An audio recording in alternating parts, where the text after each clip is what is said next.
Hello, my friends, Evolutionary Energy Arts family. Thank you guys for joining me once again for our live stream here.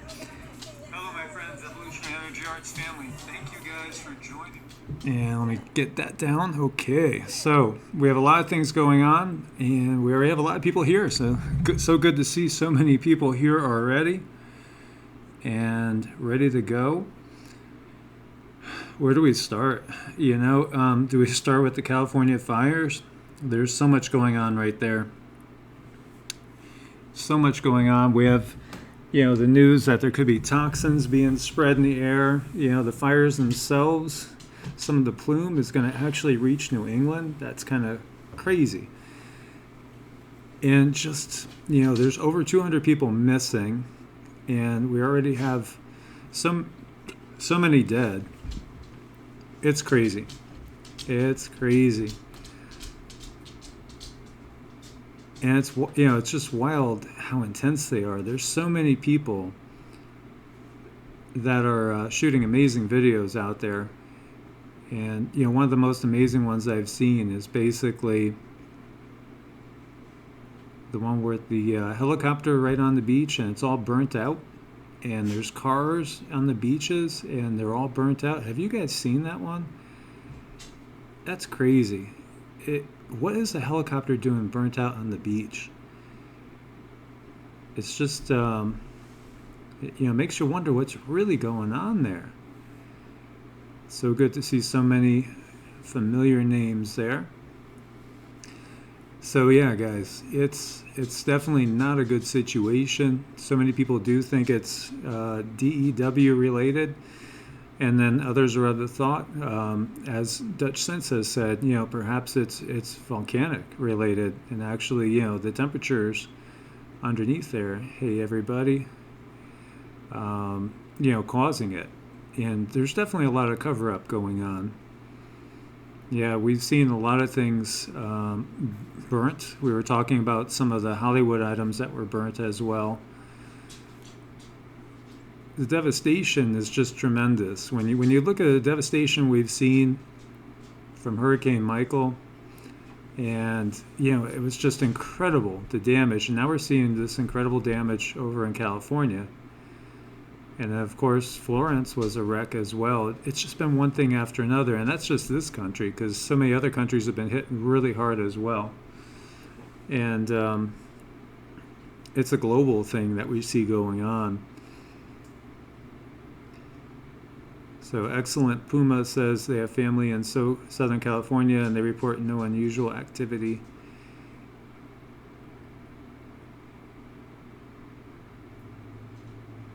Yeah. And then, as we're bringing up here, Southern California, deplorable Henry Lindemann says Salton Buttes and Sierra Prieto mud volcano and magma moving in the tubes. Don't forget the 60 feet of movement from the mud volcano every day. Very true. There's definitely stuff going on out there, and we've been waiting to see what's going to happen with Cascadia and then San Andreas, as well as the other faults in the area. Is that from a movie? Lynette Brady says the video of the helicopter on the beach is from a movie. Okay, because I was watching a video and they weren't portraying it that way. I would be glad to know it was from a movie and it's not actually what's going on. So that's part of the problem with all these things, because some people will take a clip like that and then run with it and make it look like it's Armageddon out there, which the fires do look bad enough, that's for sure.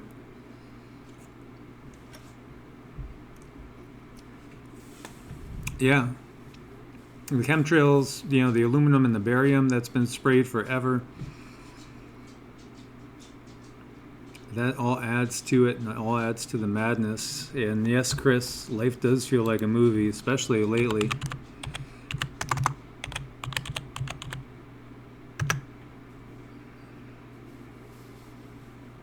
And so if you guys want to give a call in and see what you want to talk about, it's 614-400-5835. And just want to let you guys know that we're going to be doing another live show with two special guests, one of which is our own Fifth World. And this one we haven't set the date yet, so I'll be letting you guys know when it is, and then also T. Taylor. So this one's going to be focusing more on energy, ascension, what's going on, what are we seeing in the skies and all. So that will be upcoming, hopefully in the next, within the next week as well. And yes, life is like the Truman Show. You're right. It's so surreal. And I don't know if you guys got a chance to check out the last video I put up with all those wild photos.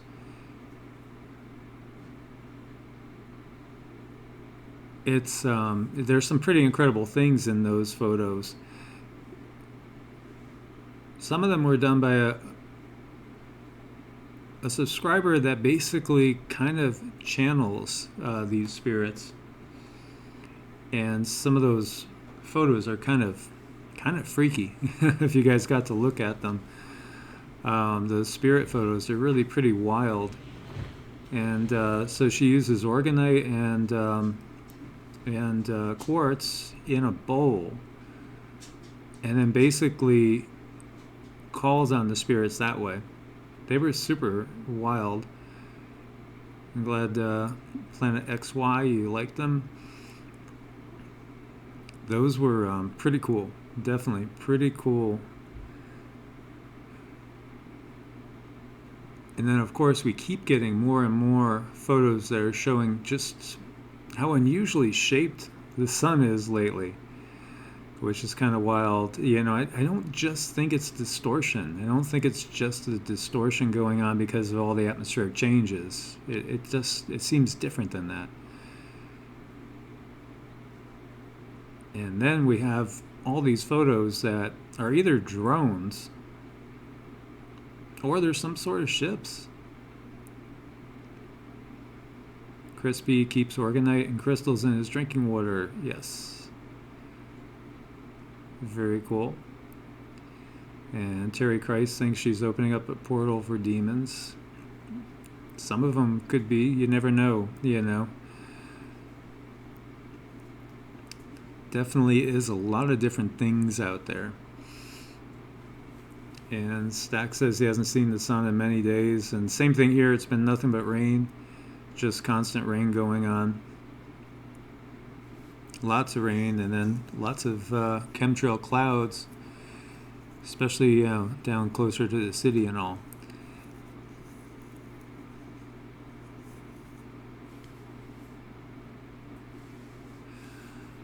And so, there is the thought that we are shifting dimensionally. Things are definitely changed. I mean, I know that it's just energy is so much easier to perceive. Right before the show, I was meditating for an hour, and it's just insane how you could feel the energy so much now. And I've shared with you guys before that there's no need for marijuana if you really are used to meditating, because you could get way higher meditating and still be in like a beautiful state of control, but yet get all that bliss and feel yourself just basically tingling from head to toe with such peace and contentment. There's no need for anything that's mind altering at all. It's just incredible. And meditating nowadays is even like better than it used to be, because it just feels like it's so easy to shift into a different state. It's just so easy now.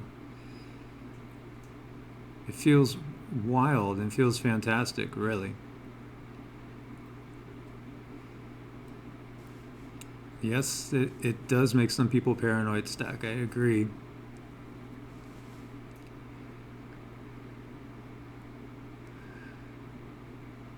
Well, I'd hardly recommend some meditation, Marie. Most definitely. And we are definitely shifting. I agree, Dana. And, I think it's people's ability, because I think a lot of why we're getting A lot of the reason why we're getting so many amazing photos now is because certain people are very open and are actually kind of, it's their consciousness.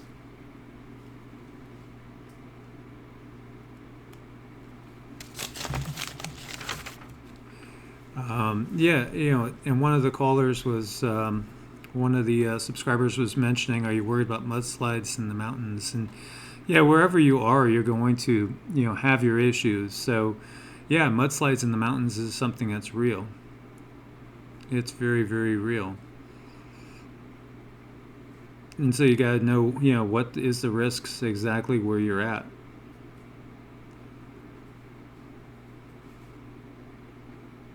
And we have all different issues, of course. If you're on the coast, then if you're in a hurricane zone, that's a worry.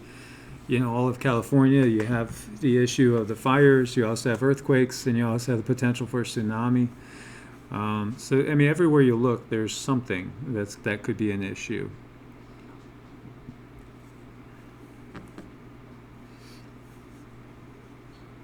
And basically, I have a wood-burning stove going, and so today wasn't so bad. We didn't actually start it up until about an hour ago.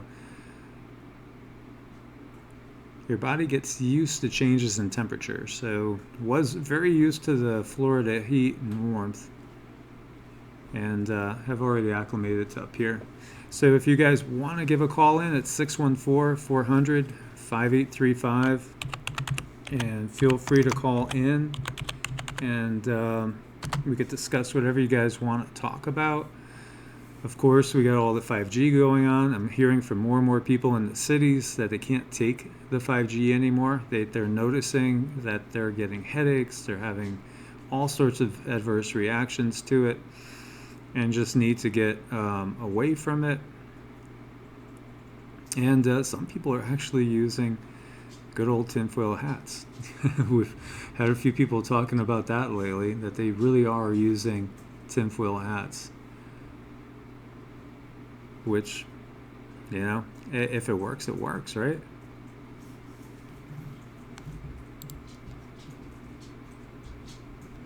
Yeah, ears ringing, dizziness, things along those lines as well.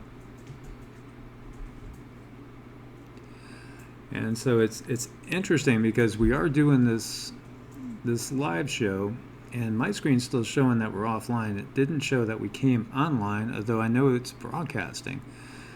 So, who knows? YouTube has their issues. We saw Facebook go down this week. That was interesting. Very interesting. And we had YouTube going down, about a month previous. Wouldn't be surprised if we see a lot more of that coming up. There's going to be a lot of that for sure. Michelle, actually, I've had a few people tell me that it really does work to block it. They've tried it, and they've put the tinfoil hat on, taken it off, gotten a headache, put it back on, headache goes away, put it back, take it off, headache comes back. So I think it actually does work. And David Lewis is talking about nanoparticles, and that's some scary stuff. Because we're breathing in these nanoparticles, and they're in our bodies, they're in our bloodstream and all. And we have our first caller, and we have Laura with us. Hello, Laura. How are you today? I'm doing a lot better, Michael. Thanks for asking. I've had a little bit of a cold, sinus cold. So you'll have to excuse my voice a little bit. No problem. I'm glad you're feeling a little bit better. Hopefully it goes all the way really soon. Oh yes. I had a question that I was wondering if you had researched, because I just learned about it myself, and that's about a solar shield. A solar shield? No, I don't think I have actually looked at that. I was totally shocked. I was kind of surfing YouTube and found a site, and I really wish I would have wrote it down. I didn't, however, but I'm sure anybody could research it just by typing in solar shield. I did not realize, and it was an interview with a government individual somewhere, I want to say in the Alabama, Mississippi state, and it's in this very large area, looked to be a lot of acreage, and I think the man, if I can recall, with his sinus infection, it's about 1.5 miles long, and then it reverted from this little topic to some government officials that basically are monitoring this solar shield.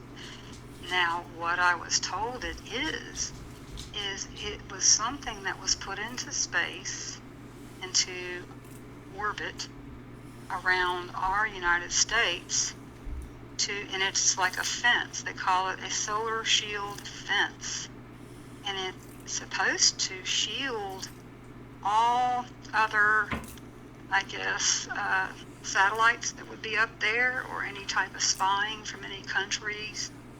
So I had to quickly get off. I had a doctor's appointment, but I was curious if you had ever heard about it, and was wondering if maybe you could kind of research it a little bit. No, that sounds interesting. I haven't heard of it, but I'll definitely check into it. Oh, so I wonder if that's basically to help prevent losing our grid or what have you when we have the big solar flash, or perhaps against EMPs. I don't know, but interesting. Makes you wonder, because it sounded to me like it was more for defense. Mm-hmm. But we never know. We never know about these things. I was in total shock when I heard about that. That's definitely something that's really interesting, and I'll definitely check into it. Okay, and Laura is actually one that has given us a lot of good photos, and I think a lot of it really is to do with consciousness, and being open to things. And it's just amazing, the stuff that we're seeing. I'm not sure if you got to see today's video on the photos and all, but again, there's more objects pretty similar to the ones that you had sent me, from coming in from somebody else in a totally different part of the country. So it's kind of wild that we're seeing a lot of these strange things, but they're very similar. Yes, they are, and I did review some of the video you did show. I also reviewed a few other videos on YouTube, and a couple of them were talking about all of a sudden they are starting to notice in video the V-shaped crafts suddenly all of a sudden. I guess there must have been a gap of time before maybe they were being seen. I also saw another video, and it was talking about a lot of black ops drones, and it showed a real quick picture of a little black drone, and I could have sworn it looked just like the type of vehicles that I seem to have caught in several of my pictures. Yeah, and I don't doubt that a lot of them could be military. They really could be black ops military. And we were talking about how there's all these rumors of military bases in the mountains around here, and the DUMBs, deep underground military bases as well, DUMBs, and maybe it's all to do with that. I don't know. Yeah, I know there's so much to be interested in and to research, especially in the skies right now. And, remote viewing, I believe the military used that. Is that correct? And I believe that there's been a lot of things going on with that. Could you explain a little bit about that? Is it a prophecy thing or a training thing, or? Well, us and the Russians have so many documented cases of remote viewing. Different operations, different projects. Both countries have used it a lot against each other, trying to spy on each other, and I'm sure China's in the mix as well. So there's so much documentation on that. It's just a fact. And it's pretty fascinating, too.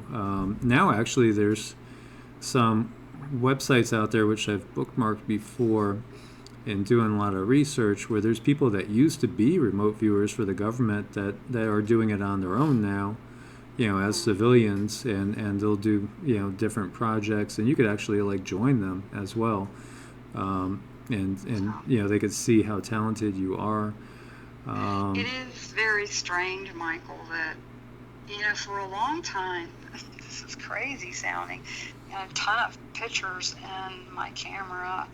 I went to Verizon one and asked them if I could I was used to the older cameras, not your phone cameras. I was used to the other ones that they only took pictures, so I knew how to load them on my computer. And I don't know, I retired and I just don't really have a whole lot of interest in computers. I worked in them for so long.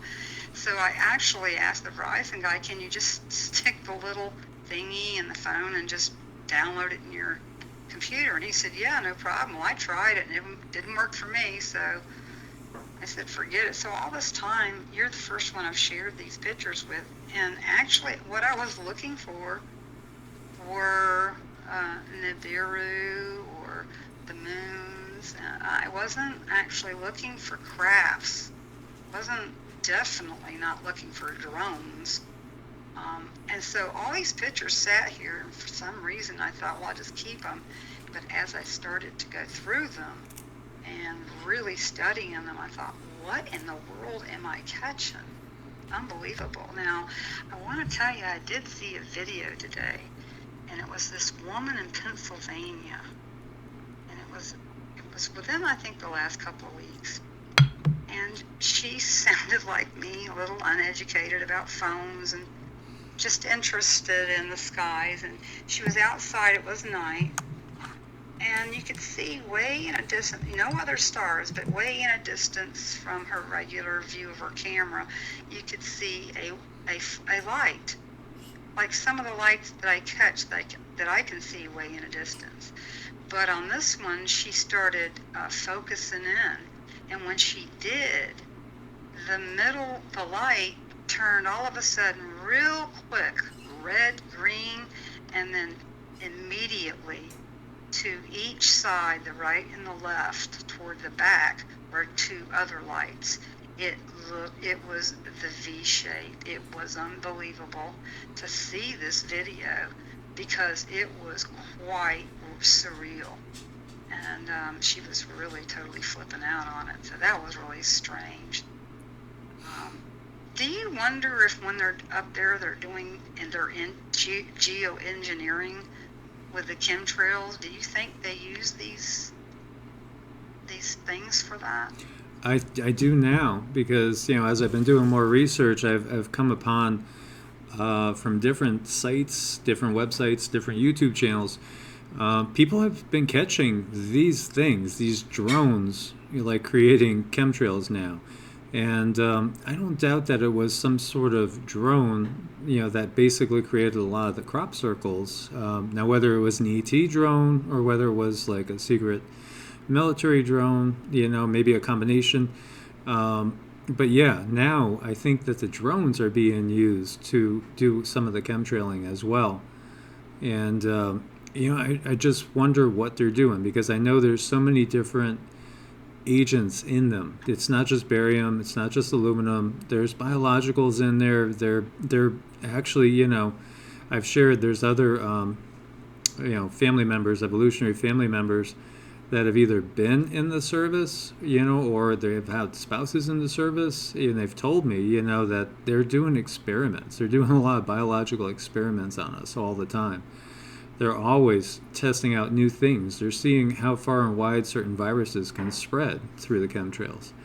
And, when you think about it, the pharmaceutical agencies, those companies, they run so much of everything. And it's all about money. And so chronically ill people is such a blessing for them. It's just, it's more business. Absolutely. Not necessarily wanting to kill everybody off, at least from that point of view, although there's Agenda 21, Agenda 2030.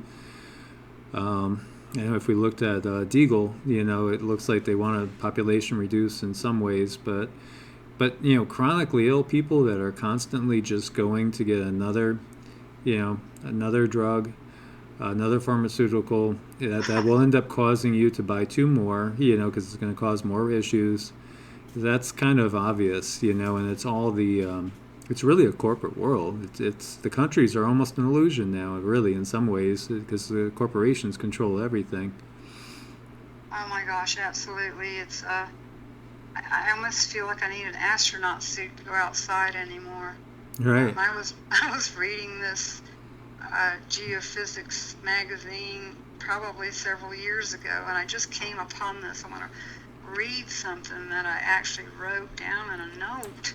And as I did, I thought, oh my God, I didn't really notice this until I was kind of going over it before I called in. But the scientist basically says that the sun's basically a converter. I don't know. I'm just writing down what someone else's theory is. He talks about radio physics. I'm not a scientist, but this is what I wrote. He said they study the ionosphere, the sunspots. He says that the sun does not operate by fusion, and they really don't know how the sun operates. It says that fusion only comes out of arcs because of the current energy density that is ongoing. And then he wrote something that's really caught my eye. He said that's where the hydrogen fusion is between, and it occurs during the arcs.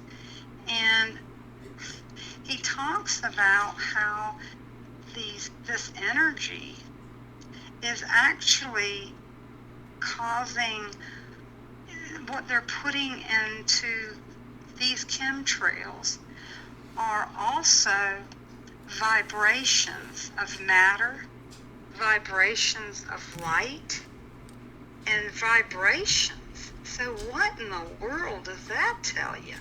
Vibrations? Right. I mean, that's pretty scary to think that I think that they're sending some type of fusion. And when I looked up the word fusion says that it's a perimeter or a space in science and engineering that has vibratory and mechanical vibrations, and it has audio signals and sound radio and light. I mean, that's pretty extraordinary. Mm-hmm.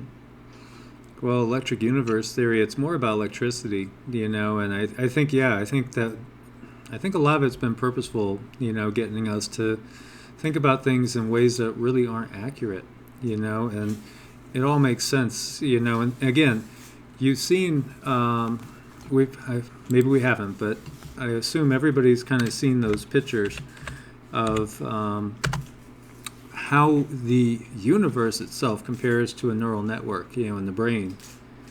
Do you remember those pictures? Have you ever seen those pictures? I don't think so. Yeah, it's basically very similar and the same. When you come down to it, it's again the as above, so below. Mm-hmm. And when you think about it from electric universe, sense, there you go. So not necessarily, I think we've been misguided with the whole thought of nuclear fusion and fission as being the primary source of the energy from the stars, when really it's an electric thing. And I'm showing it now on the screen. It's the same thing. It really is the same thing. It's again as above, so below, and then that gets us thinking about: do we literally live in the mind of God, in a sense, right? Oh gosh, there's so much we're all such seekers. We want to know things. We want to know truth. It's crazy. There's so much to learn.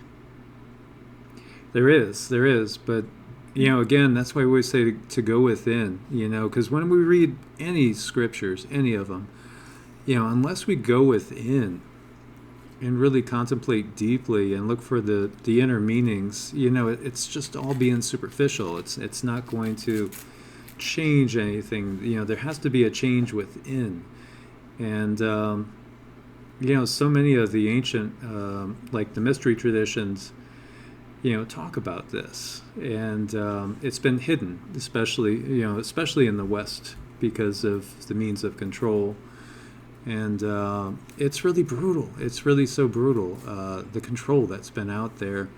I was watching the movie again about Scotland, and Robert Bruce and William Wallace, and just recognizing how, again, the church controlled so much of everything, even politically.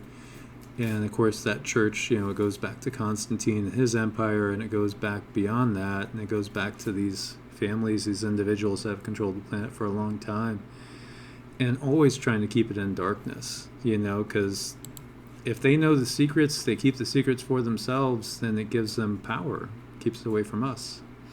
That's right. That is absolutely true. But we're learning, we're discovering now. It seems like that there is an endless, like, waterfall of information, but we have to basically weed through, like, attorneys or something to figure out what's the truth, what's not the truth. Yes. Yeah, exactly. And so, like, one of the God's Army of One before was talking about the chemtrails are a lot of the reason is basically to keep us from ascending, which is again would make sense. For one, blocking the sunlight. And so think about it in terms of there is a central sun in our galaxy, and that sends information out to all the other suns, all the other stars, and it's information. Light is information ultimately, and so there's this, as we see a neural network connecting all the brain cells in the brain, there's also a network out there, and it's an energetic network, and we could recognize it in the planet as being ley lines. The ley lines in the planet, they're the meridians. They're just like the meridians in the body, the acupuncture meridians that go through the body, connecting different energy points again. It's all as above, so below. So, it all goes together again. And so, it's all interconnected, and it's all, electromagnetic energy, and it's the life force. It's the chi, the ki, the prana, whatever we want to call it. But it's the life force, and ultimately it shows that we're part of something bigger. And so the biggest, mystery of all, the biggest secret truth is that ultimately we're all one. And, that's at the core of all these traditions. Let me ask you a question about all this energy that's going around the earth right now with all this weather stuff. What do you think? Do you think it's just a part of everything? Chemtrails, geoengineering, is that part of their warfare? Different countries attacking different countries. Gosh, what are your thoughts on that? I read all Zecharia Sitchin's works like 25 years ago, a long time ago. And just recently, I've just been going through them all again, and other works on the Anunnaki and, that whole side of it. And it's been a while since I went through them. And going through them again, if we look at the Anunnaki, and the Anunnaki are so much like the Greek mythology and the Roman mythology, and really the Norse mythology, they all kind of connect together.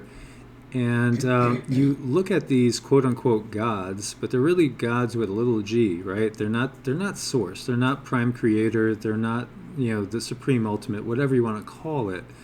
They're beings. They're beings, perhaps on a slightly grander scale than us in some ways, perhaps, technically more advanced, more time to evolve, what have you.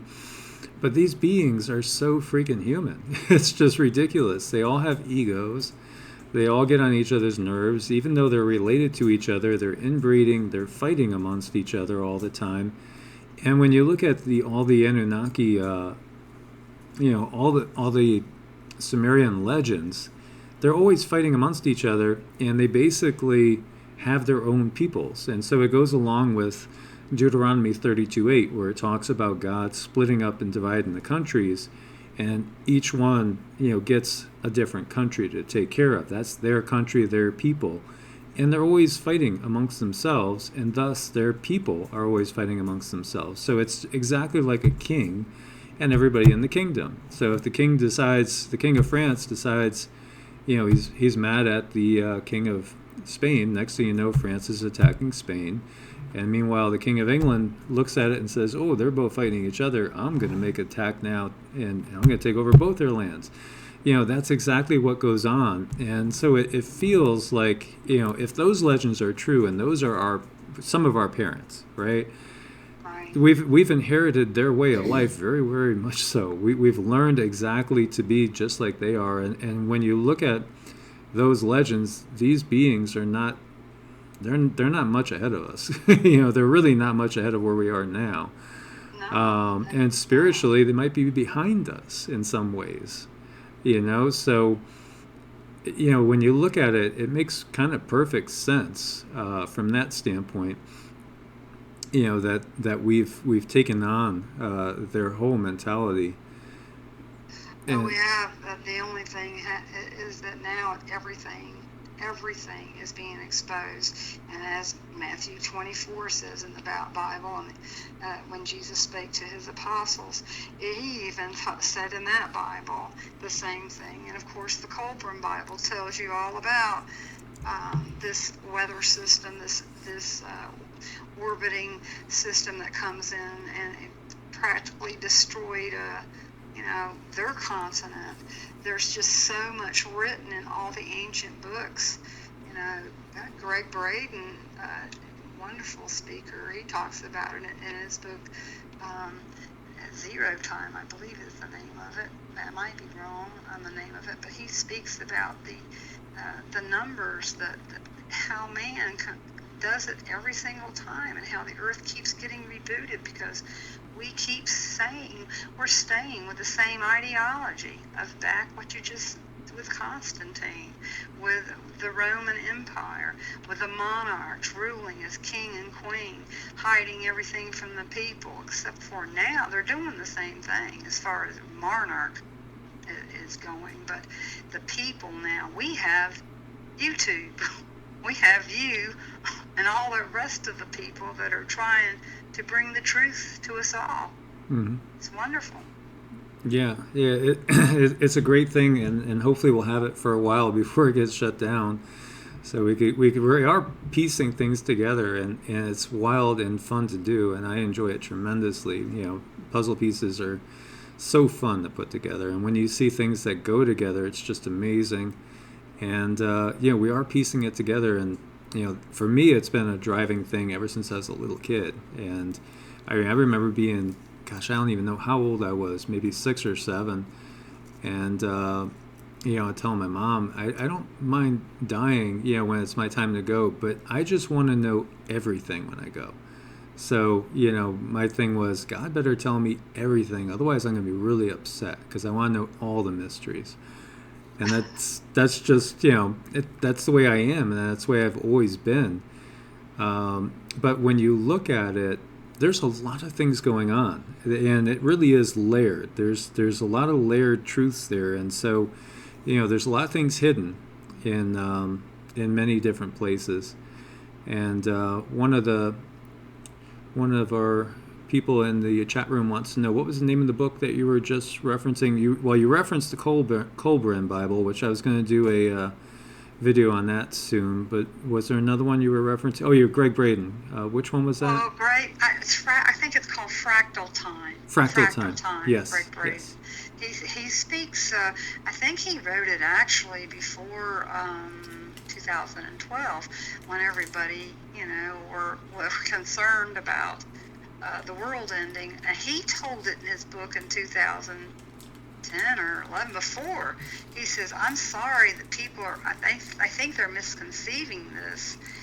He said 2012 it will be the beginning of the shift for all of us. Right. And then he goes into part of this book, if you are into mathematics welcome to it, Mm-hmm. because he starts talking about mathematics and these so-called seed times and how they're related. It's a little complicated, but it's a very good book for a little bit more intelligent person in that category. Yeah, his stuff is great. I love him. He's very inspiring. Yeah, I love his work, and yeah, it's great stuff. Well, Yeah. thank you so much, Laura, for sharing with me. Oh, no problem. No problem. You have a great, wonderful night. You too. Namaste. Namaste. And hello, caller. You're on the air. Who do we have with us now? Michael? Yes. Who do we have with us? Yes. Are you there, caller? Well, yeah, I'm here. Okay. And who do we have with us, and what do you want to talk about? I'd like to talk about a number of things. Okay. Well, go ahead. What is your favorite kind of cheese? You know, when they block it, when they block the call, so it's like restricted. You know they're gonna try to do a one-liner. You know, that is one of the hardest questions in the world. I have to tell you, I think that it's really a toss-up between provolone and Swiss. I love provolone. I love Swiss. So if you're talking about sandwiches, it's one of the two. If you're talking about like getting decadent and having a glass of red wine, yeah, probably a sharp cheddar would be. Yeah. What's my favorite kind of cheese? So, yeah, glass of wine. I'll take a sharp cheddar.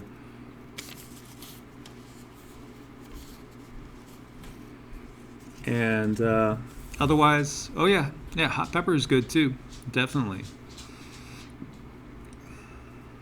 So good to see so many wonderful people in the room.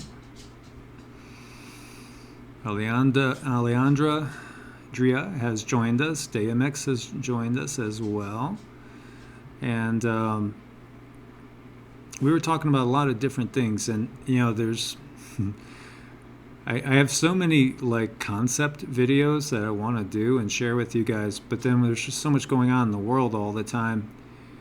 And hello, Marlo. That I end up not getting to them, you know. So because there's so many photos and stuff coming in that if I don't do one every 2 days, it's going to be tough to keep up with. Hello, my brother. How are you today? How's it going, my brother? I'm doing great. How you doing, Michael? Doing good, Netsaya. So we have Netsaya with us, guys. Hello, everybody. Hope everybody's doing great, even though there's things going on in the world. But hopefully, internally, you're doing a little better than what's outside. Yeah. Everything is going good. It's kind of cold and damp and rainy here, but you know, everything is warm on the inside and toasty, and there's a lot happening. So you said you had a couple important things to talk about tonight, right? Yes, definitely. A lot of things.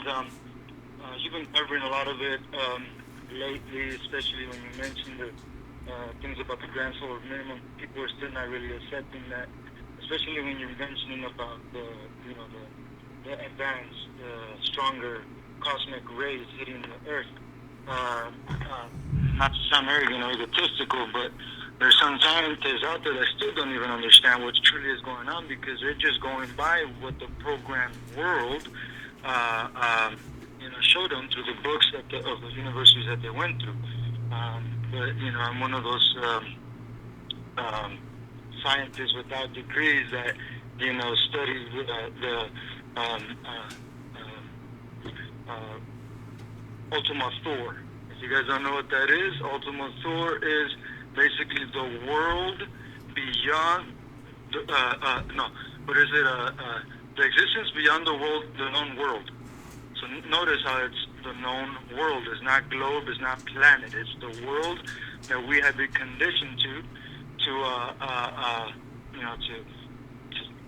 see as reality. So with that in mind, what I'm getting at is all these cosmic rays that are hitting us now that are easier to hit us because of the sun, okay, in a sense, going into a hibernation mode. This has been known for decades by many governments, okay? But anyhow, because of that, our atmosphere is dwindling down, and that's why more cosmic rays can reach us. Well, aside from that, it's written in stone, and many different cultures have came up around this time frame that our solar system, not just our solar system, even our galaxy, that's the one part that most people don't understand just quite yet, it has traveled throughout the universe and is reaching a certain spot. No one knew what was going to happen. They just knew it was going to happen around this time. The Hindus, everybody knew about this. So with this in mind, it's impossible for anybody to know what really is going on with the Earth. Now, you have mentioned a few things before that I know no one still understands that belongs to the works of the Thunderbolt Project, I believe it is, where I don't even think it's their work, but they found somebody that was doing some tests with electricity, with plasma, the way it goes through sand. They just had like a little container, a vacuum container, and then they started zapping it with all this energy. Well, it was creating holes. Why? Because the vortices that are coming up. If you guys hear those big booms, some of those booms are actual, in a sense, sonic booms, but they're from ships that are not even on our atmosphere. Like it's from battles going right outside that we can't really see quite with our naked eye. That's one, yes. But the other one, here's where the Thunderbolt Project comes in, is I figured this out that a lot of those big booms that are not pops, okay? They're not like blasts that you can hear outside, that you can hear the acoustic blast and everything. No, there's these other booms that everybody feels. Not everybody, but quite a bit of people. And then the ground trembles and shakes. Well, what is happening there, Michael, is plasma being released from the core coming up. And what happens with all that energy, just like in the external atmosphere, it's the same thing, but there's thunderbolts coming from the bottom to the top. Okay, there's been several places around the Earth where all of a sudden there's this crazy hole in the ground where if someone's seen it when it was happening, they've seen a huge flame coming out, or they see all these crazy flashes.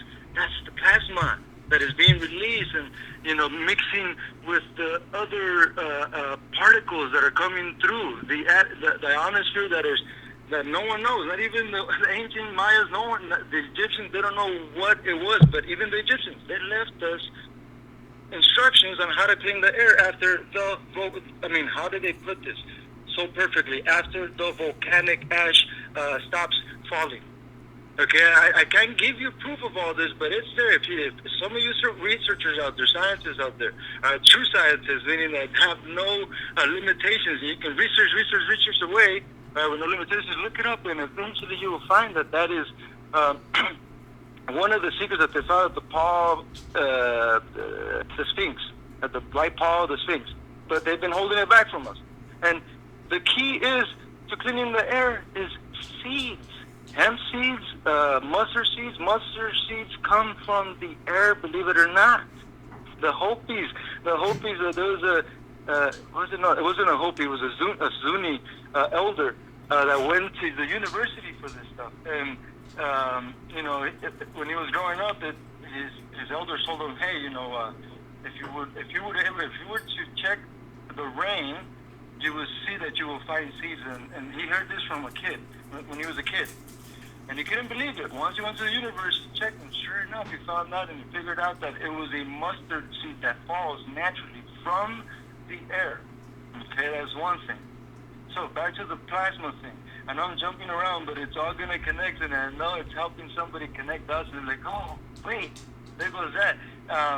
So, with this in mind, all those booms, there are air pockets releasing for one, there's crustal displacement, so there's all all these gases being released. Eventually, guys, you're gonna start seeing, and they're not gonna be able to hold it back. You're gonna see exploding lakes. I know that sounds insane. Like, how can that even be possible? Well, look it up. Exploding lakes. It actually has happened throughout history. It's nothing new, but it's gonna be new to you guys, because how can a lake explode and then cause a tsunami? I swear to you, it will cause a tsunami, a lake inland. So, aside from that, what's happening in California, people, I know you guys don't believe me, but some of it has to do with fissures opening up. I'm sorry if your cut gets, if your connection gets cut, Michael, but I'm telling you, this information is gonna look. Here, I'll give you some proof. Let's go on that ride that I told you I was gonna take you on, and so you can see, at least for sure, I found a video that shows definitely proof that it's a fissure, okay, that happened over in California. And how you can check it out is go look up end time signs, okay, and the picture, it's like a burning cross, I think. It's called End Time Signs, the November 9th, 2008. I can't see if you're actually going to it, but it will show the fissure. I mean, you can see it. It doesn't take a scientist to know that there's a fissure. You still there? Yeah, I don't doubt that there's a lot opening up right now. I don't doubt there's a lot of volcanic activity going on. We've seen so many fissures. I was, where was the one? It was Saudi Arabia, I think it was this week. And I mean, it's this week, right? There's always new ones coming, and it's all part of it. It's like, I think we're starting to realize that the electric universe theory has something to it, as well as expanding Earth. That basically what we were taught, as we were kids, is not really accurate. But people are putting these puzzle pieces across, and yeah, I don't doubt that, and I think I've shared with you too, Natsaya, that I have another subscriber that he thinks that a lot of the weather patterns are caused by what's going on from the inside of the Earth, electromagnetically. Yes, that's what I was saying, that some of it is actually natural. Like some of those fires, like got started because the electric companies. It's been very windy. I know I haven't told you guys, but I thought I wanted to mention it with one of the live callers, but it hasn't been one in a while. But I've actually had 3 trees fall this year. One a few weeks ago. Okay, but the thing is the winds dropped some of those lines, and yes, some of those lines started some of those fires. But some of those fires, especially the one that's way inland, close to the border of California and Nevada, is called the area where it's so-called Paradise City. Okay, are you kidding me? If you guys don't know, the borderline incident, some of you don't even know about it because it got scratched out of the scene already. Okay, that borderline incident happened right after the caravan story got flipped under the scene. Why were people going from the caravan going to our border, and then the next day when that gets swept under the rug, the borderline shooting happens, and then it's called border? Are you kidding me? Borderline? Not only that, Las Vegas shooting. What was the show called that they went to, the event 91, Highway 91 or something like that? They're telling us in plain sight, my brothers and sisters, right? They were at 91% back then. If you go to the borderline area, borderline bar area, for one, okay, the street where it's at, I mean, it's crazy the setup, how it's called, but the street number, guess what it is, people? 99. Is there a coincidence that these crazy shootings that are happening and all these numbers are next to them that correlate to what is kind of, everybody feels that this is the hour?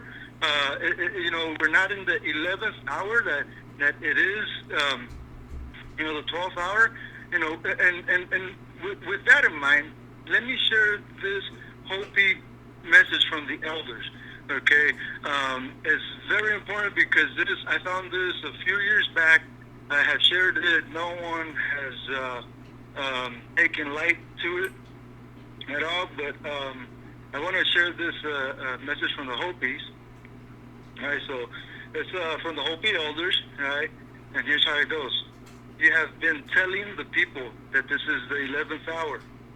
Now you must go back and tell the people that this is the hour. Here are the things that must be considered. Where are you living? What are you doing? What are your relationships? Are you in a right relation? What is your, where is your water? And is it clean? Is it not contaminated? Know our garden. It is time to speak your truth, just as Michael was trying to show us. Create your community. Be good to each other.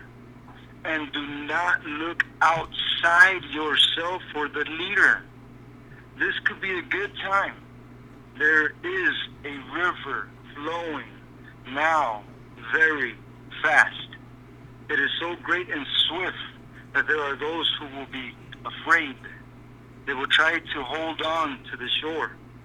They will feel they are being torn apart and will suffer greatly. No, the river has its destination.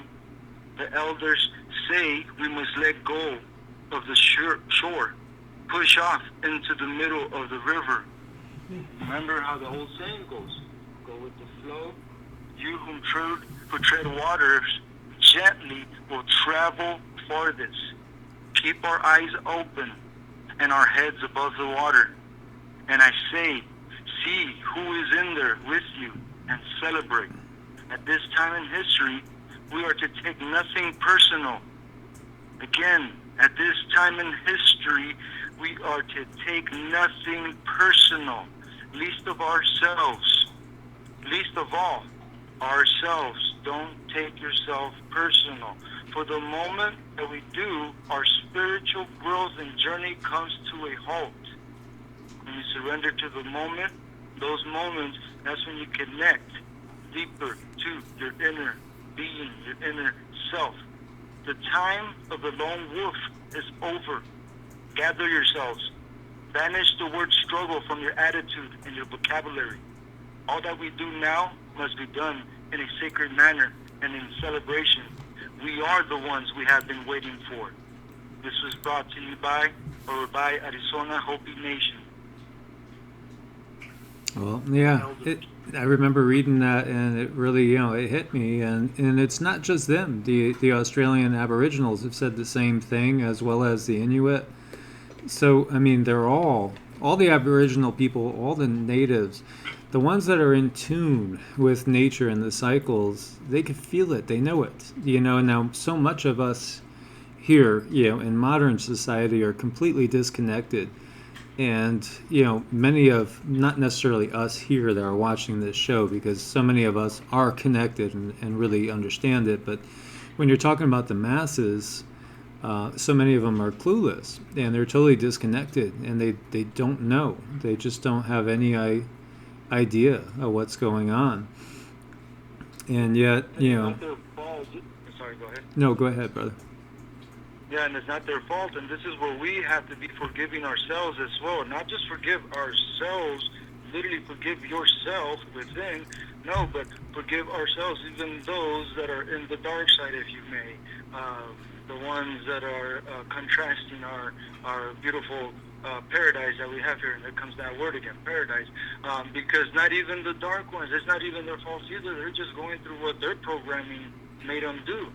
So, for all you know, like, this is going to sound crazy. Some of you might just die after you hear this, but if you think about the Satanists, excuse me, and I don't agree with them. I'm not a Satanist, but the Satanists, they grew up to certain, programming.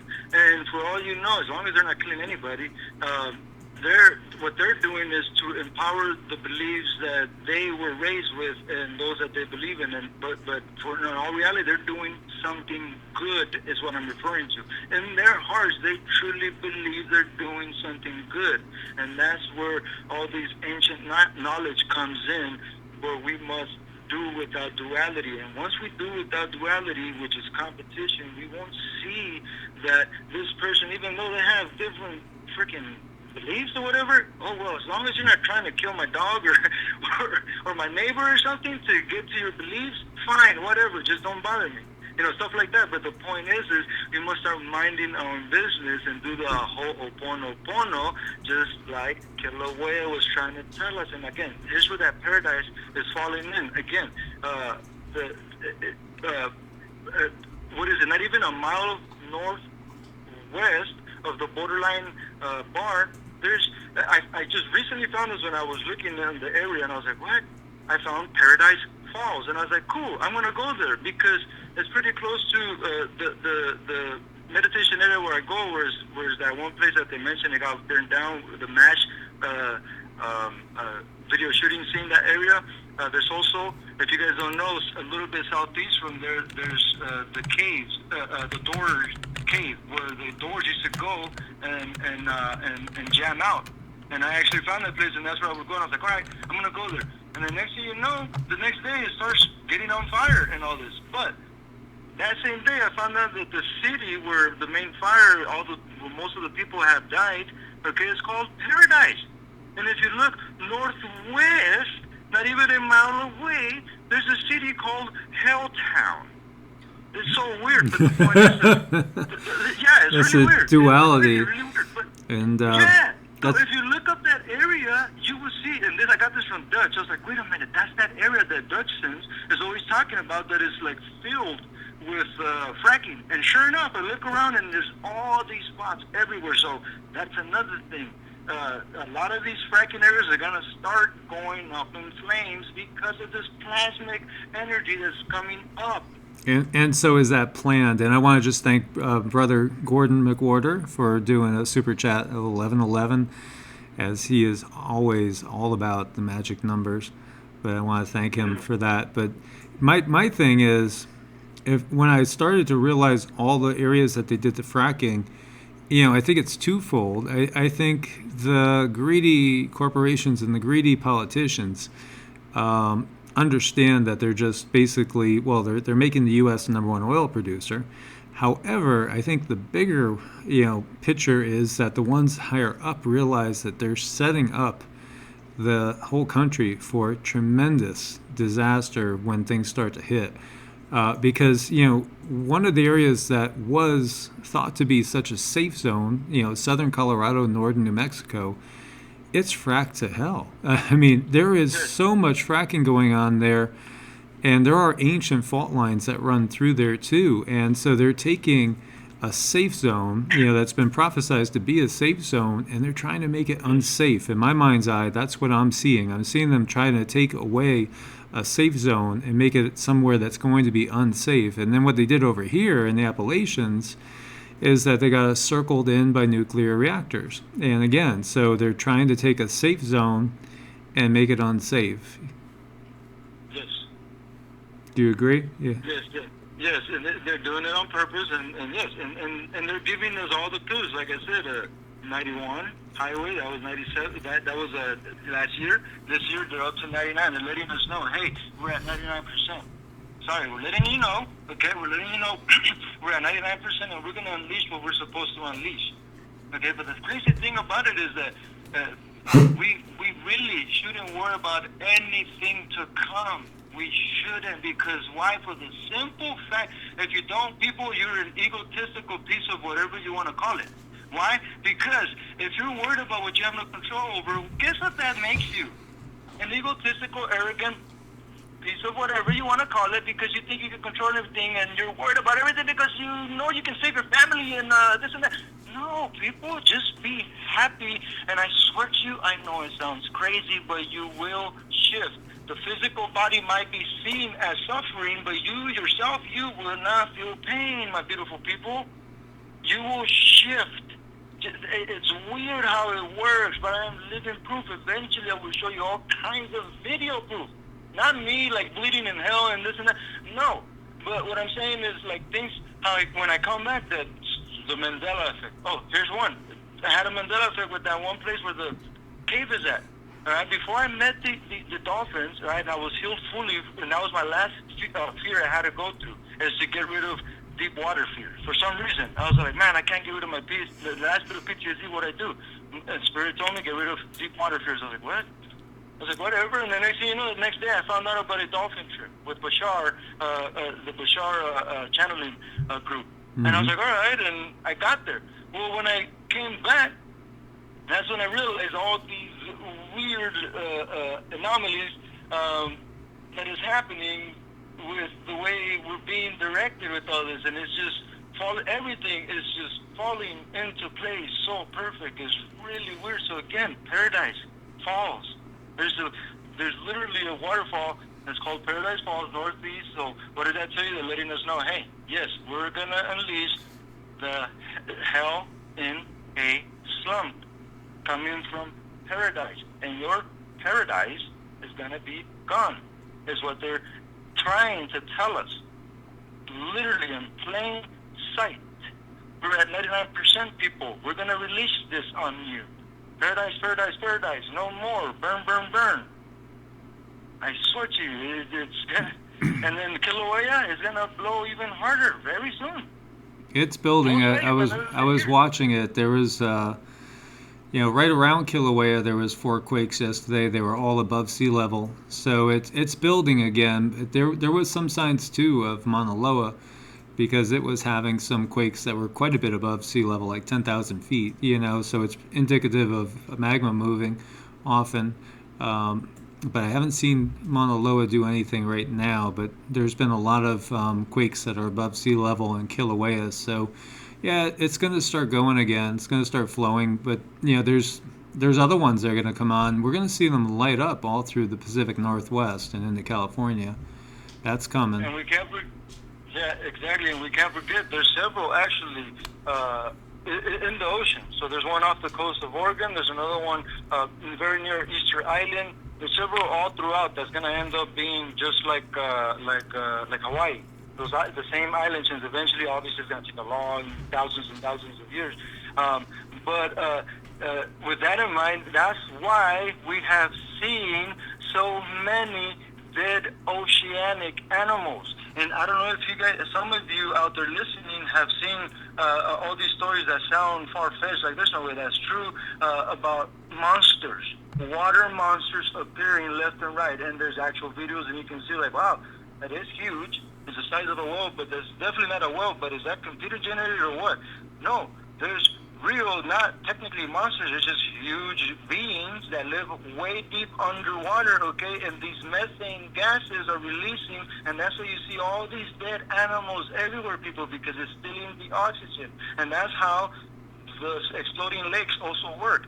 It's because methane gas gets released, it gets trapped in the bottom. Eventually, after several thousands of years, somehow, somewhere, in a weird way, okay, it gets released, it gets shifted by earthquakes and stuff like that, and then all of it goes at once, shifts through the side of the shore in a weird way, and then when those gases release, that's when, boom, a huge explosion happens. Please, look it up. I'm not crazy. You're going to be like, whoa, exploding lakes? This is real? How is this even possible? Yeah. Oh, yeah. And those are going to create inland tsunamis. That's what creates inland tsunamis as well, aside from the crazy water gates that are being opened as we speak. They've been open since September 23rd, 2017. You guys don't know, but in India has taken it the worst since 2017. And then we haven't heard anything about it, but look at some of those end time signs videos, some of the ones that have lasted. Go back in their history and you will see, what? Since 2017 this has been going on? How come we're barely hearing about this just like 4 or 5 months ago or even less? But it's been going on, my brothers and sisters.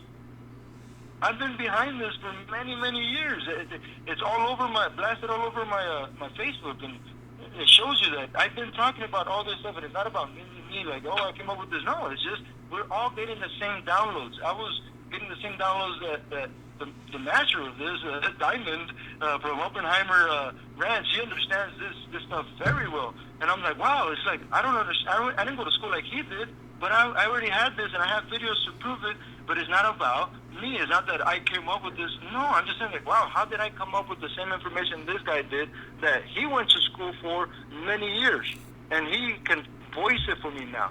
And I just gotta open this information to people, and here you go. You look into it. But what I'm trying to get at is, we're gonna see a lot more monsters coming out of the ocean, all right? Because they're gonna be dying. The ones that live, I mean, you guys should know that the oceans are ridiculously deep.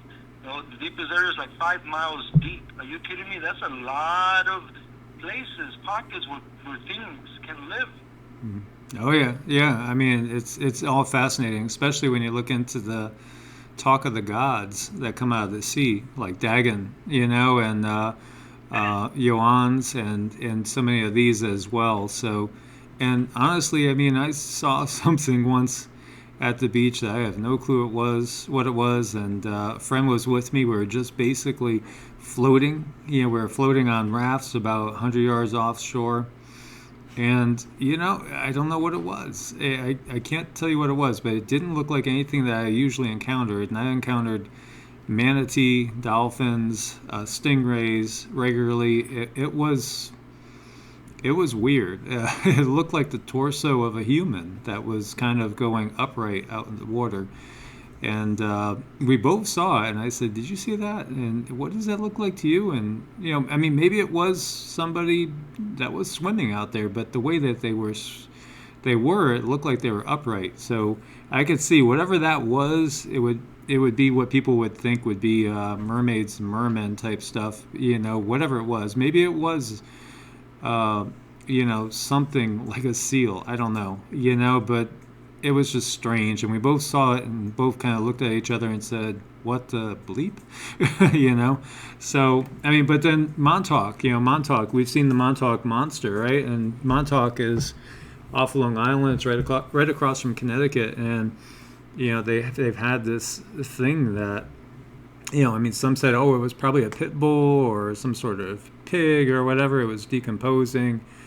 But it was just a bizarre-looking kind of creature. There's been a lot of them. I mean, actually, if you keep track of it, there's all sorts of things that have popped up out of the sea. And then most of the time they'll say, well, that's a decomposing sperm whale. They just throw it like that label. Yeah. It's just a decomposing sperm whale, even though it's got like 8 tentacles or what have you.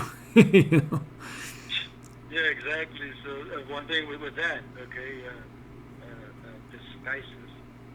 One thing I want to point out to people is that you have to remember that America or Americans is not the U.S., just like German people is not the Nazis, just like Jewish people are not the Israelites. Okay, so please stop pointing fingers. I'm not talking about you personally, Michael. I'm talking about like just in general. It's going to help you guys understand that, okay, that yes, some of it has to do with our government, some has to do with other governments, but it's more of the profound state. What does profound mean? Deep. Alright, so anyways,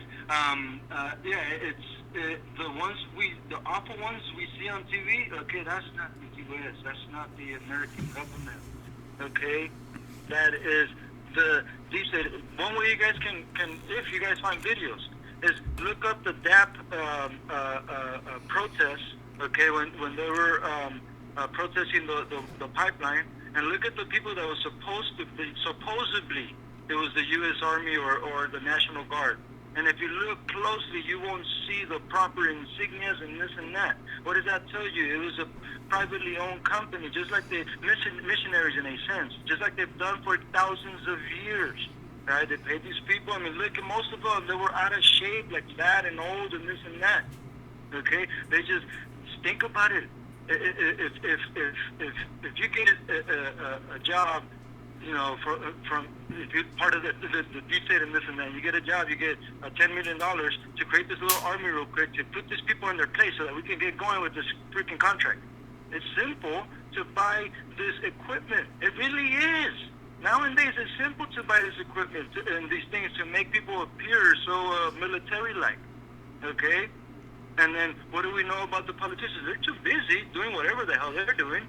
So they're not going to really look into, those really are American soldiers doing this stuff. We can care less, whatever. It's good for the media anyways. That keeps us afloat and this and that.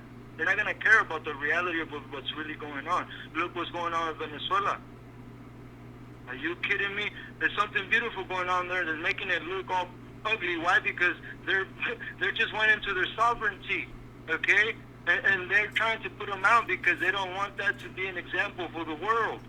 And a lot of it is coming from so-called U.S., but no, it's the deep state trying to create more hell to start a world war, so that Brazil can try to take over Venezuela, so that Colombia, even though Venezuela has kept Colombia afloat for so many years, I know a lot of you Colombians don't even know this, but it's the truth, okay? Well, it's Brazil trying to trick Colombia to attack, okay, Venezuela, because they both border Venezuela. But Venezuela, they just created their own currency and all this stuff, so they're not controlled by, again, it's not the U.S. government, it's the banking system and all that. Yeah, I mean, let's look at it really. You know, so many people think that the Civil War was really all about bankrupting the U.S., you know, because then you have the Act of 1871 that comes in, and that's when the bankers took control. Back in 1871, and by coincidence, that's the same year that Pike came out with his letter talking about the three world wars, 1871, the same year. And he talked about the need for World War I and what it was going to do, the need for World War II, what it was going to do, and the need for World War III and what it's going to do. And so, you know, they have all this planned out way ahead. And when you look at, you know, just to throw another piece into the pie, like to bring the Anunnaki back in, because I noticed there was some conversation about them, you know, if you look at the king's lists, you know, the Sumerian king's list, you look at the Bible, right, and they talk about these people living so long. Well, you know, they had much longer lifespans. So, you know, if an Anunnaki lives 100,000 years, you know, 2,000 years is like 6 months. You know, not even 6 months. Exactly. It's nothing. It's nothing. It's just a blink of an eye. It's not this huge amount of time. And so I've had other people, like I've said, I have a couple different, well, there's different sources that are tied into different places. And, you know, one of them is for sure, because I've seen it, you know, is I've got visual proof, is tied into a lot of very high level politicians. And, you know, others have basically also been in the government themselves and have had spouses in the government.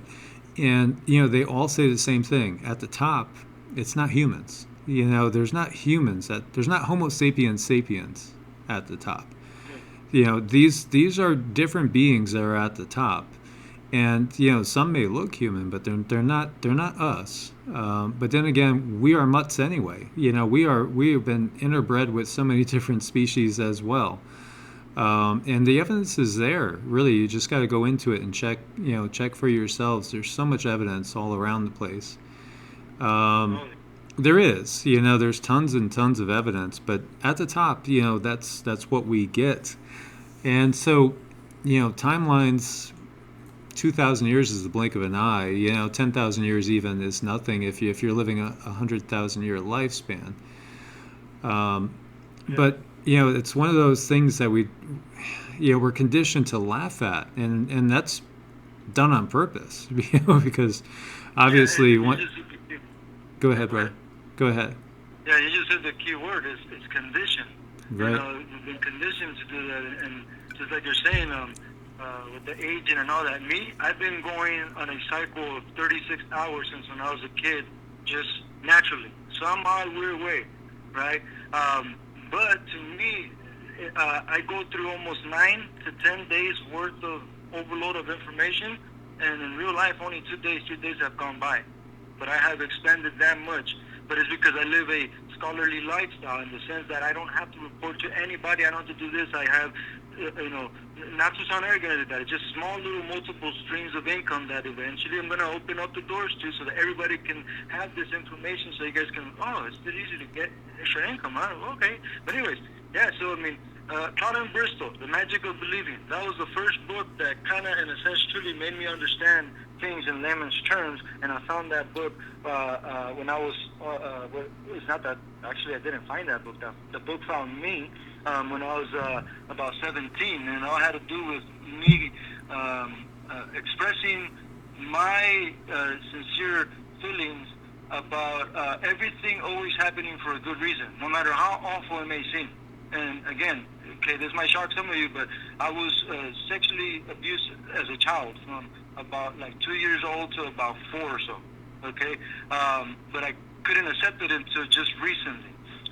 Before that, Me Too movement and this and that, I opened up, and I mean, it was amazing the transformation that happened, the transmutation that happened internally. But anyways, with me having that thought when I was 17, somebody was saying something about in the classroom, saying how I forgot that God punishes us or something like that, right? That God, that the person has learned that God is evil or bad or whatever because they allow certain things to happen. And then me, I said, well, I actually disagree with that. I grew up very poor. I've been through a lot of awful stuff, but even though I've been through that stuff, I still believe that it's not even that God allowed it, but everything always happens for a good reason.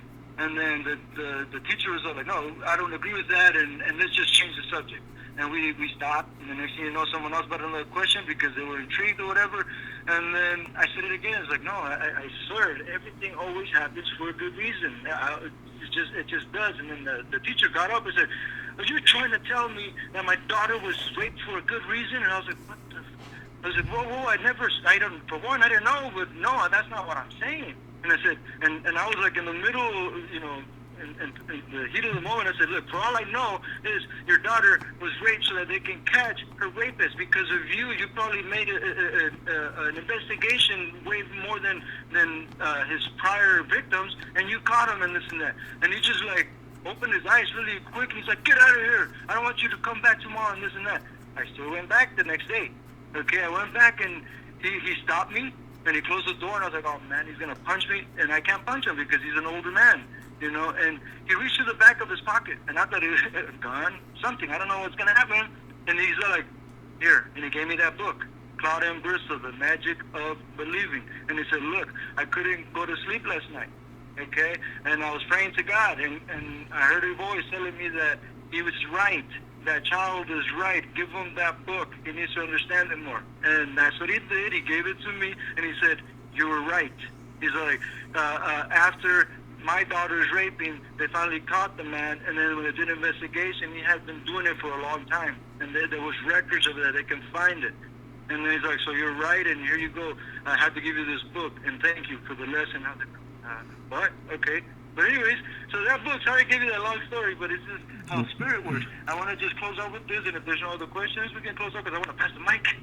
So he opens up the book by saying, be aware that there are forces, powerful forces at work in this country that will dominate us, substituting a kind of regimentation for the competitive system, duality, which has made America great amongst nations.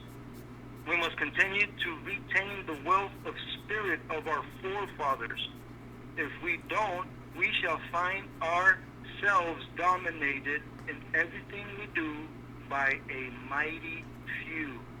We'll become servers, in fact, if not in name. Claude M. Bristol.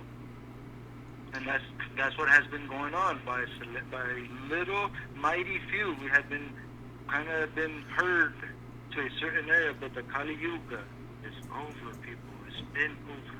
Please, if you don't shift internally, when you shift physically, you're going to take the old world with you, and internally, you're still going to live the old world in the new world, unless you shift your perception of the old world. Let go, please. Start anew. Well, thank you for sharing that, Saya, and thank you for sharing that personal story, too. Nothing but love and respect for you, my friend. Most definitely. Hopefully, I opened up some of your eyes so that we can connect more dots, just like ISIS, right? What the hell? I don't know why I said it that way. That was really... More downloads. Okay. Anyways, yeah, hopefully we all connect the dots. Have a great one, guys. We're limited to our creativity. One love, one life, for together our life is how much brighter. See you later, brother. Namaste, brother. Take care. Namaste. So that was Natsaya, guys. And great call. Touched on many, many different things. And Howard Beale wants to do a show on the history of the human race, start as far back as you can go. And yeah, that's a great idea.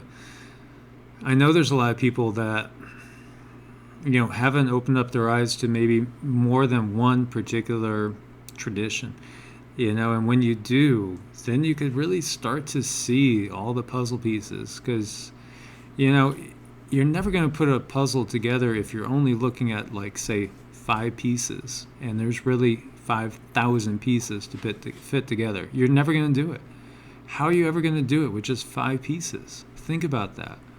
You can't. You could have the best 5 pieces in the world, but it's not going to give you the full puzzle. It's not going to show you the truth. And then we have in the mix the fact that things have been intentionally distorted and twisted and turned at every corner, all the different time frames of humanity. Things have constantly been purposefully screwed up, intentionally twisted, hidden. It's just amazing. And thank you, Julie.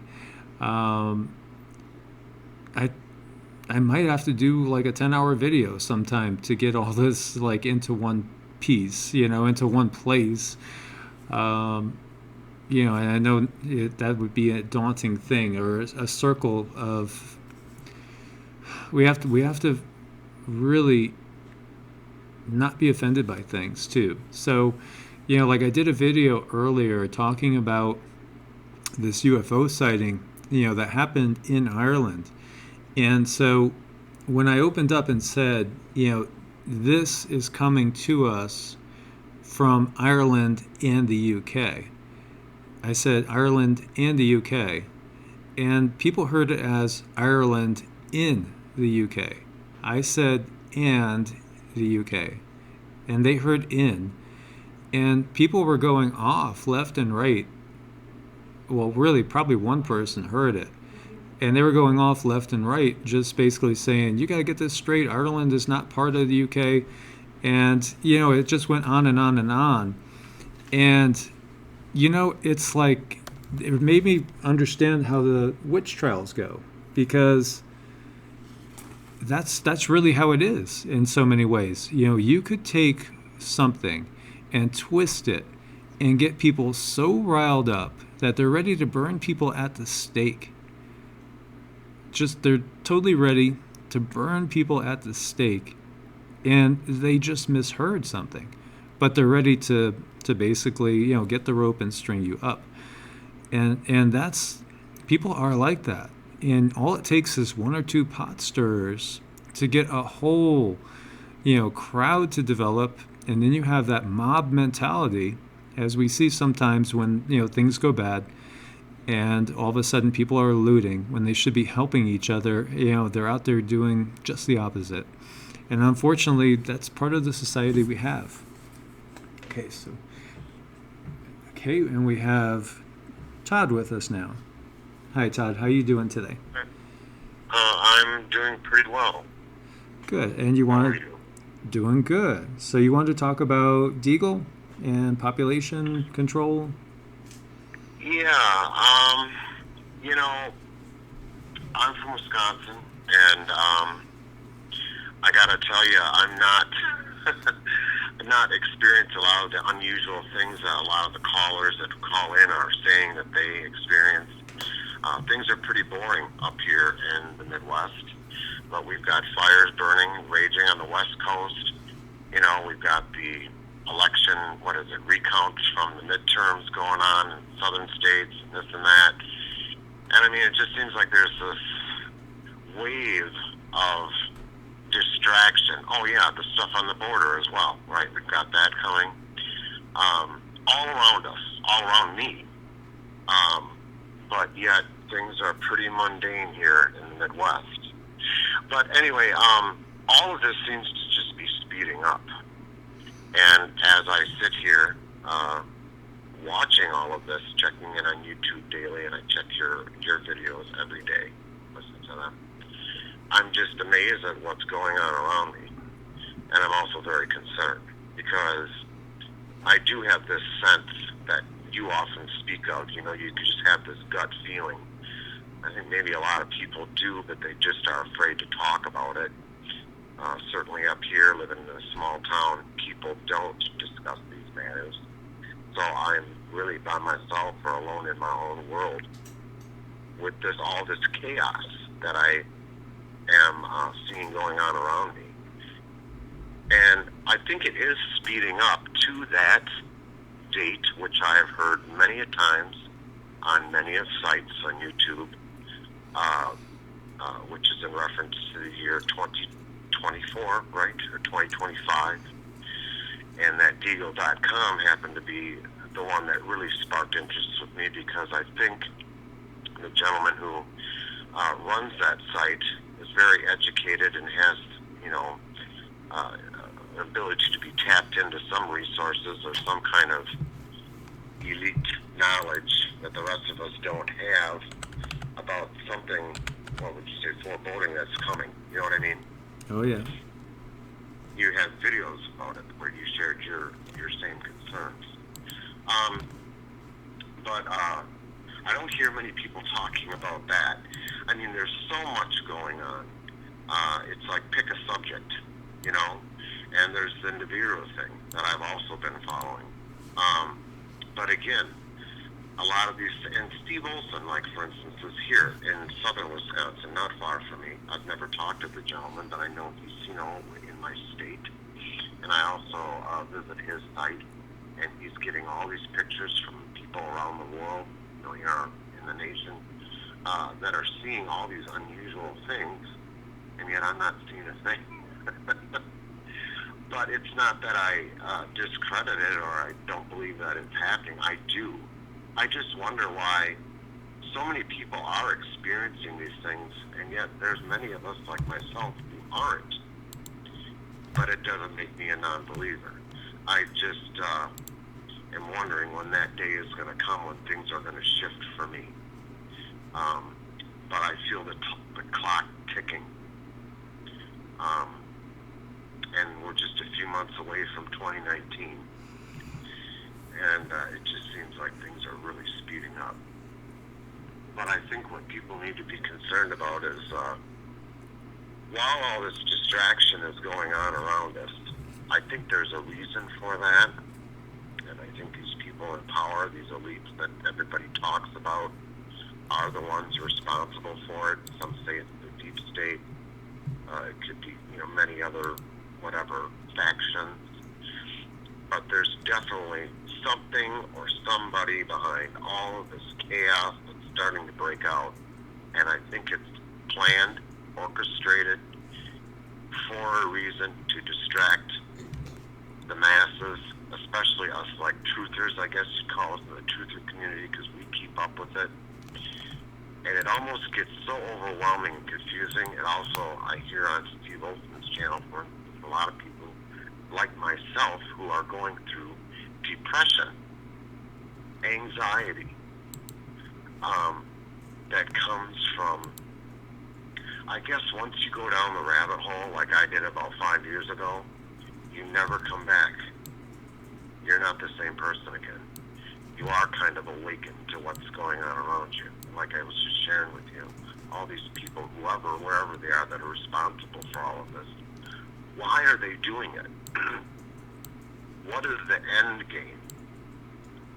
I've heard that some of it is tied into some biblical prophecy, and I have to wonder if that's the overall, you know what I mean? Yeah, I mean, sometimes you almost think they're trying to make it happen.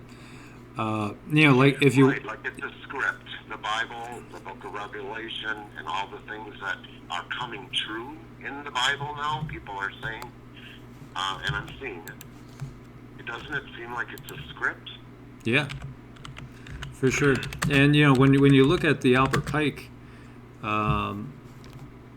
In the 3 world wars, and so, it's back in 1871, he is talking about the Third World War, and basically, we'll go back, let's go back.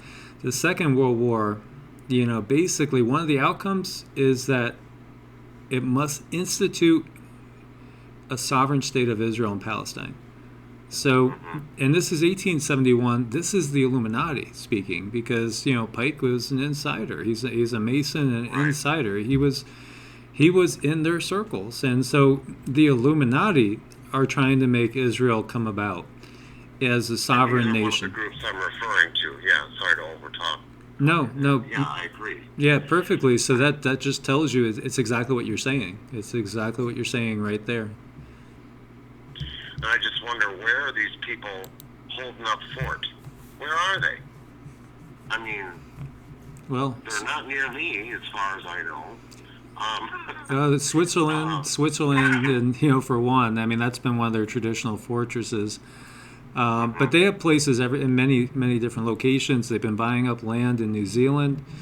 Yes, I've heard of that. Yep, yeah, for sure. I mean they're rich enough. And they have bunkers. They have bunkers in the safe zones. So, when the stuff hits, they're going into the earth, as did so many of the others, through these type of times. So, yes, yep. they know they're going to be okay. But I had pulled Deagle up, and just again, for those that haven't watched it, I've made 4 videos on this, just about this, because it hit me so much. And so, 327 million people in the U.S. In 2017. Their forecast for 2025 is 100 million. That's right. That's not good. Where are they going to go? Right. And I don't believe it's a rapture. I don't believe people are just gonna lift into the heavens and disappear. No.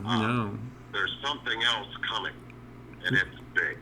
Well, one of the things I discovered, and I did a whole listing of it, like the UK goes from 66 million people to 15 million.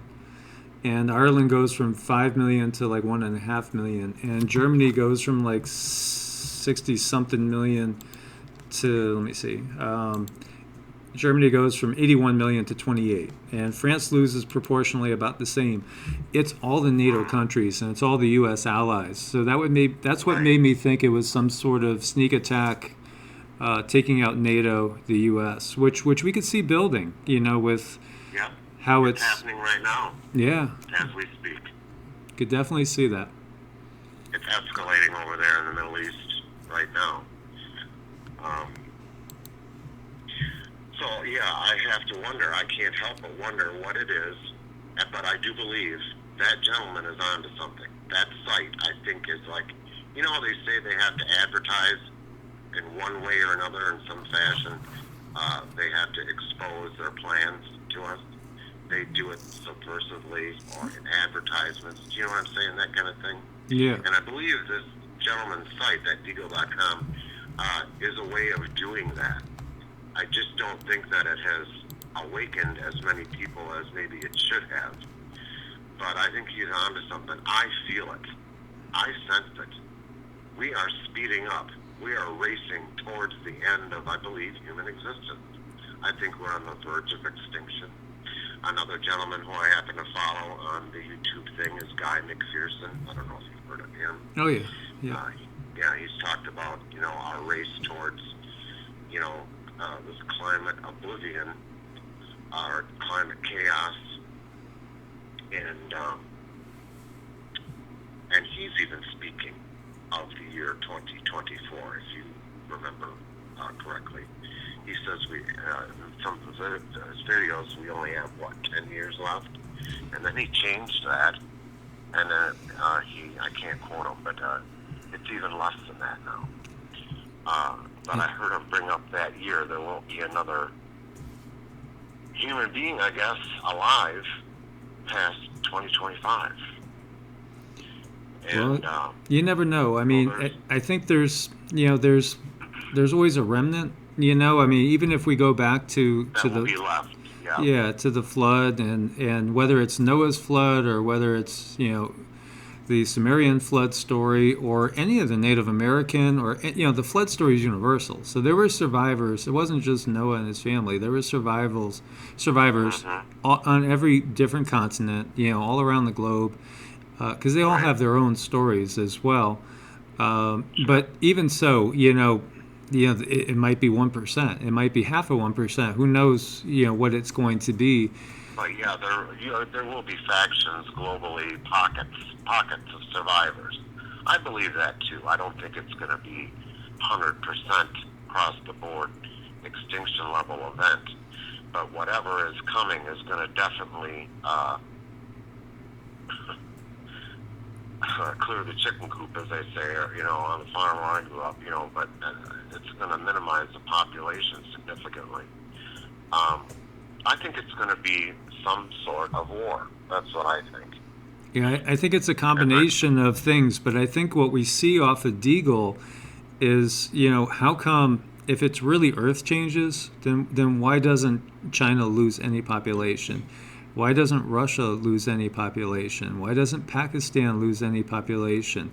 Why doesn't India have a significant population loss? Look at the Earth changes in India. They got hammered, but yet their population loss, it doesn't show it. So when you look at all the countries that would basically probably be on the Russian and Chinese side of things, they're fine. They don't lose people. And actually, when you look at it, Central America gains people, and South America gains people. Well, who are they gaining? They're probably gaining people that... Well, they're gaining us. Yeah, exactly. We'll be the ones running over the border. That's what I think. Because there's going to be something happen here in this nation that's going to be so huge that it's going to cause us to be the,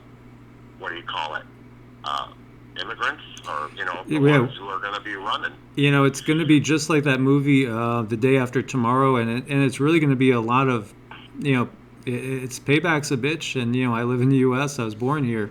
Yep. But hey, we build the wall, and then watch us be trapped on the wrong side of the wall when it hits the fan. And, it would just be, exactly that scenario. It would be like karmic retribution. You got to wonder if there isn't a dual purpose for building that wall. I've thought so from the beginning, honestly. Is it to keep people out, or is it to keep us in? I think that's it. I've always felt in my gut that the wall is more about keeping people in than keeping people out.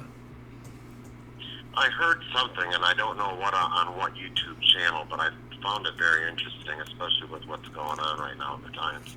The stock market is up and down. It's really kind of flaky. And they said something to the effect of that these elites are never going to let it crash, because they control it as it is, right? But somehow they're not going to let it crash, because then they'd be left holding the bag, having to look foolish and take responsibility for mismanaging and not running the country properly and letting it happen. Does that make sense? And so they're not going to let it crash before the war happens.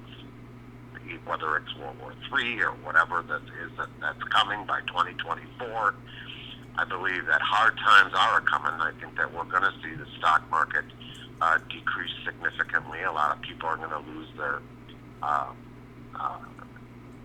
their retirements, plans, stuff like that. It's going to hurt people in a big way, but it's not going to totally crash like I think a lot of people are speculating, because they can let the war happen, and I don't know how they're going to take us out and kill that many people, like you said, is shown on Deagle. But somehow they're going to use the weaponry that we have. Listen, they're not making these weapons for no reason. They're making them for the intention of using them. They're not making all these weapons and spending all that money on these bombs and nuclear things for them to just sit around and collect dust. They're going to use them. And I believe that's what's going to take out a majority of the population. But it's going to happen just before or on the precipice of the collapse of the economy. This way they can blame it on the war. You know what I'm saying? A number of our major cities are nuked. Millions of people are now dead. Businesses affected, the economy, obviously, right? How would you come out of that still functioning? And that's the whole reason for it. Then they can just throw their hands up in the air and say, well, we were hit, it was a war, the economy collapsed, there you go. They can wipe their hands of that, and then they can initiate this new world order, or their whatever new currency is going to be, and then start anew. And they can do it with that reduced population that they are striving for. And that's, for instance, on that, what is that thing in Georgia? Georgia Guidestones. The Georgia Guidestones, you know, keeping the world population no more than 500 million or whatever. How perfect.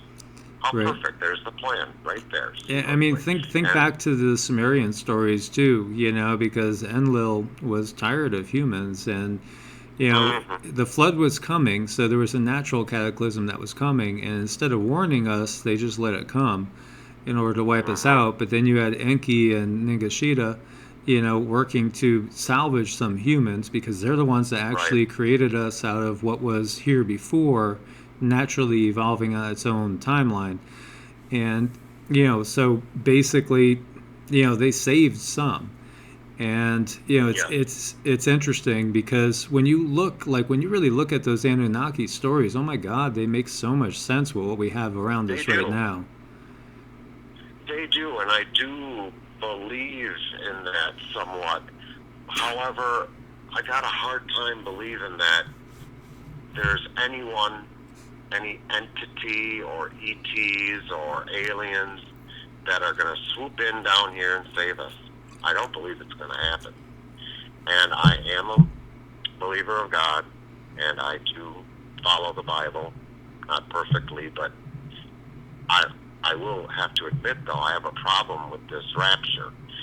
I guess I consider myself a Christian, but, you know, a lot of people seem to believe that they're going to avoid all the cataclysm and calamity and all this that's happening and is going to happen in the book of Revelation. But I don't think that's going to happen. I don't think we're just going to get scooped up and taken away. I think we're going to be forced to live with it head on, all of us that do remain, for instance, if there is a war afterwards. And then I don't want to take up much more time because you have other callers, but I just want to say this. All of this that I just shared and talked about is what's whirling around in my head every day. And I wonder, when is it coming and what's coming next? And when is it going to hit me, for instance, here in the Midwest, where nothing is going on? We're seeing nothing except chemtrails. I do see that stuff going on over my head, but I'm not seeing the Bureau. We don't have any massive fires taking anything out. It is cold here. Maybe we'll have a record winter and get buried in snow, but that's not something that's going to, you know, kill a lot of people.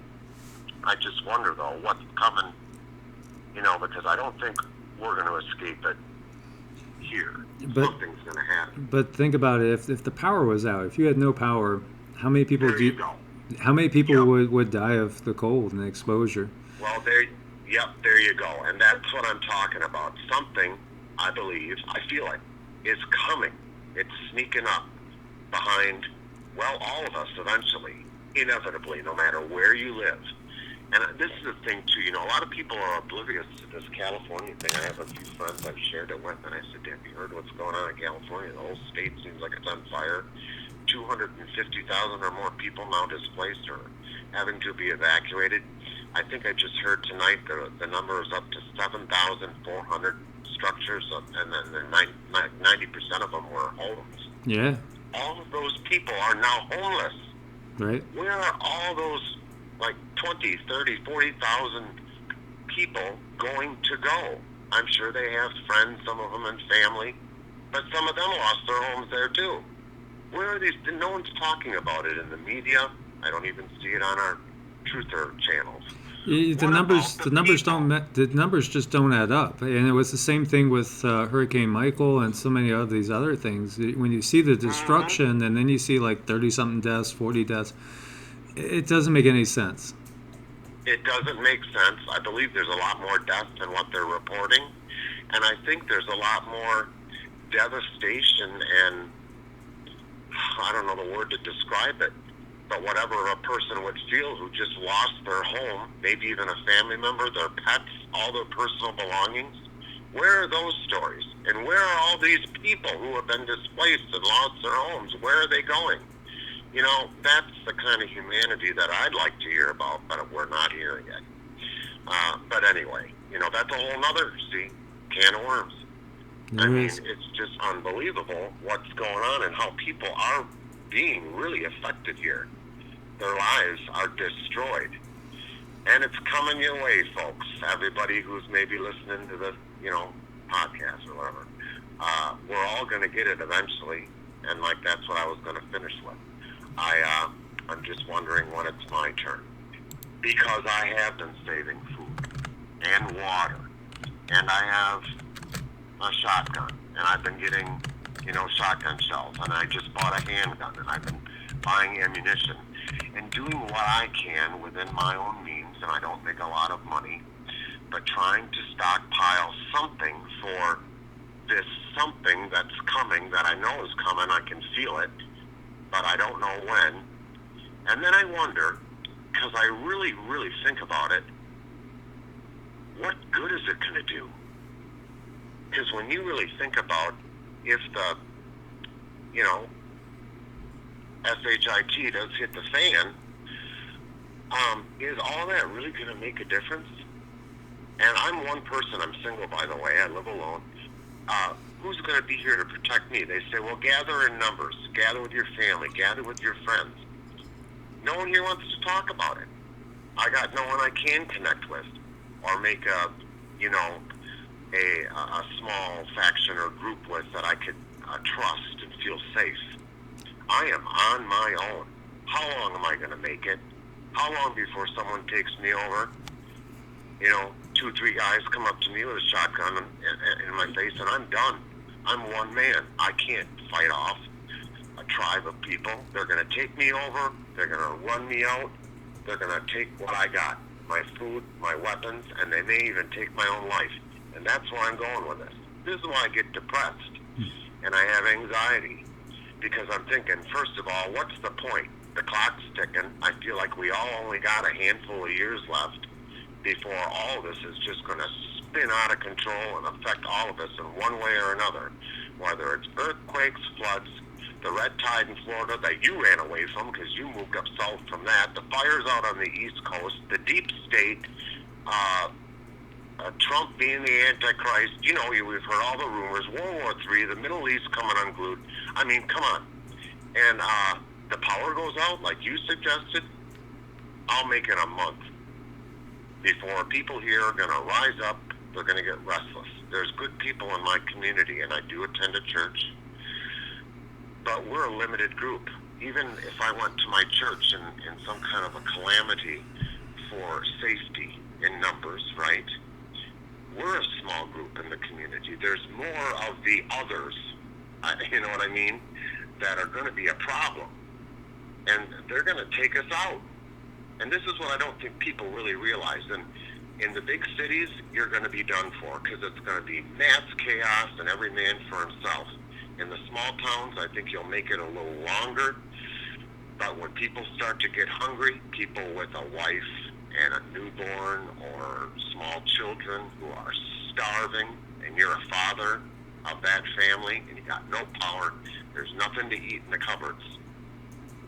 You may even go to a friend of what used to be a friend of yours, whom you know. They won't be a friend anymore. They're going to be the enemy. And you're going to take what they got because you need to feed your family. That's what I'm saying. It's going to start to unravel, even in the small towns. And I don't think people realize just how deep I think this is going to go when it does happen. I don't think it matters where you move. You can't hide from it. It's going to find you. And everybody says, well, get prepared. Be prepared. Well, buy gold and silver. Listen, I don't think that's going to do you much good. You can't eat your gold. You can't eat your silver. And you can barter it, but I don't know how you're going to chop up, silver coins and give them small granular pieces or whatever for a loaf of bread or this or that. How are you going to make that work as the new exchange to be able to purchase and buy things? People are going to come unglued before we have a chance to figure all that out, is what I'm saying. And that's what I said. This is 2024 thing. And if something does happen, we are on the verge. And when it goes down, and it is coming, I can feel it in my gut. and all of us truthers who are on YouTube, and there's some wackos out there too. You know, you got to reel some of it in a little bit and kind of sift out, you know, some of the quality information from some, you know, the wheat from the chaff. But there's definitely stuff going on, serious stuff. There's stuff coming. They're hiding stuff. They're distracting us with all this other chaos going on because they're trying to hide something bigger, I think, either about to happen or that they're planning under the scene. Are you feeling me? You know what I'm saying here? Oh no, I totally get it. But and that's why it's like I've moved out and away from people, you know, somewhat. I'm in a small town. I'm on the edge of a small town now, and I'm renting right now, and I'm looking at properties. And honestly, deep down, I'd love to leave the country because I feel like the U.S. is one of the most dangerous places to be, honestly. Yeah. But I agree. But at the same time, too many friends, too many family here. So I think the thought is, you know, whatever happens, happens. Because, you know, as Gordon was touching on, and as some other ones were touching on, like Kaya in the chat room, it's more like getting right spiritually, because we may not survive physically, but it's really where we're at spiritually. Because I do believe that we go on. So I really think it's about how we react, and if we're trying to pick each other up, you know, as we go. And, you know, that's what we really have to do. Number one, we have to lift each other up and support each other. Number two, you know, there's going to be people that aren't going to be ready for the, you know, spiritual upgrade, so to speak, you know, and working on themselves spiritually right away. So we need to, you know, still try to survive. And I think you are going to be better off if you're in a place where you can actually live off the land. And if you can get a group together, you know, maybe it's 10, maybe it's 20, maybe it's 30 or 50, you know, of like-minded people that you can get together, and whether, you know, it's actually, you know, living in a intentional community, or whether it's, you know, kind of coming together, even from within certain towns, and just knowing, hey, when it hits the fan, we're all going to meet here, you know, and, you know, something along those lines. We need to start pulling together. So, you know, I'm looking, and you know, compared to where I've lived in the past, this is pretty remote, but it's not remote enough yet. And I know I need to get more remote, and that's what I want to do. Is I want to find places that are well off the beaten path, and yet somewhere where, you know, you could actually grow food and still be within maybe 45 minutes or 50 minutes of getting to a town that you could actually enjoy your life at the same time, in case things go on for 20 or 30 years, you know, before it hits the fan. So, I mean, I personally would not feel good in any big cities. I do agree with that totally. And, you know, I feel like it's a good idea to come together. Gordon's inviting everybody to come to the Southwest, and you know, he's got a great bunch of people over in that area as well. And then Grumpy Troll is talking as well, and Grumpy is in the Ozarks. So you got Gordon over in the Four Corners, Grumpy's in the Ozarks, I'm in the Appalachians. Those are like your three safe zones that most people have talked about in the U.S. And then, of course, there's other areas. Somebody mentioned Costa Rica, which I love Costa Rica, and you know, you're in the ring of fire. You're gonna have earthquakes. You're gonna have volcanoes, but you know, the weather's nice, and also it's peaceful. You know, so think about karmic retribution, and I feel like that's coming to the U.S. because the U.S. has been used as the, you know, police force and military force of the Illuminati Cabal. That's what we've been. You know, they've used our military and our kids to basically do their will. Oh God, and that's another thing. These kids today, listen, I'm 45, so I'm not old, but, you know, I'm not 20 years old anymore either. But these kids today, I feel if something does go wrong, like the many scenarios we've been discussing tonight, they're not going to have a chance in hell. You know what I mean? Because they're so lost in their technology, cell phone, laptop, you know, computer devices.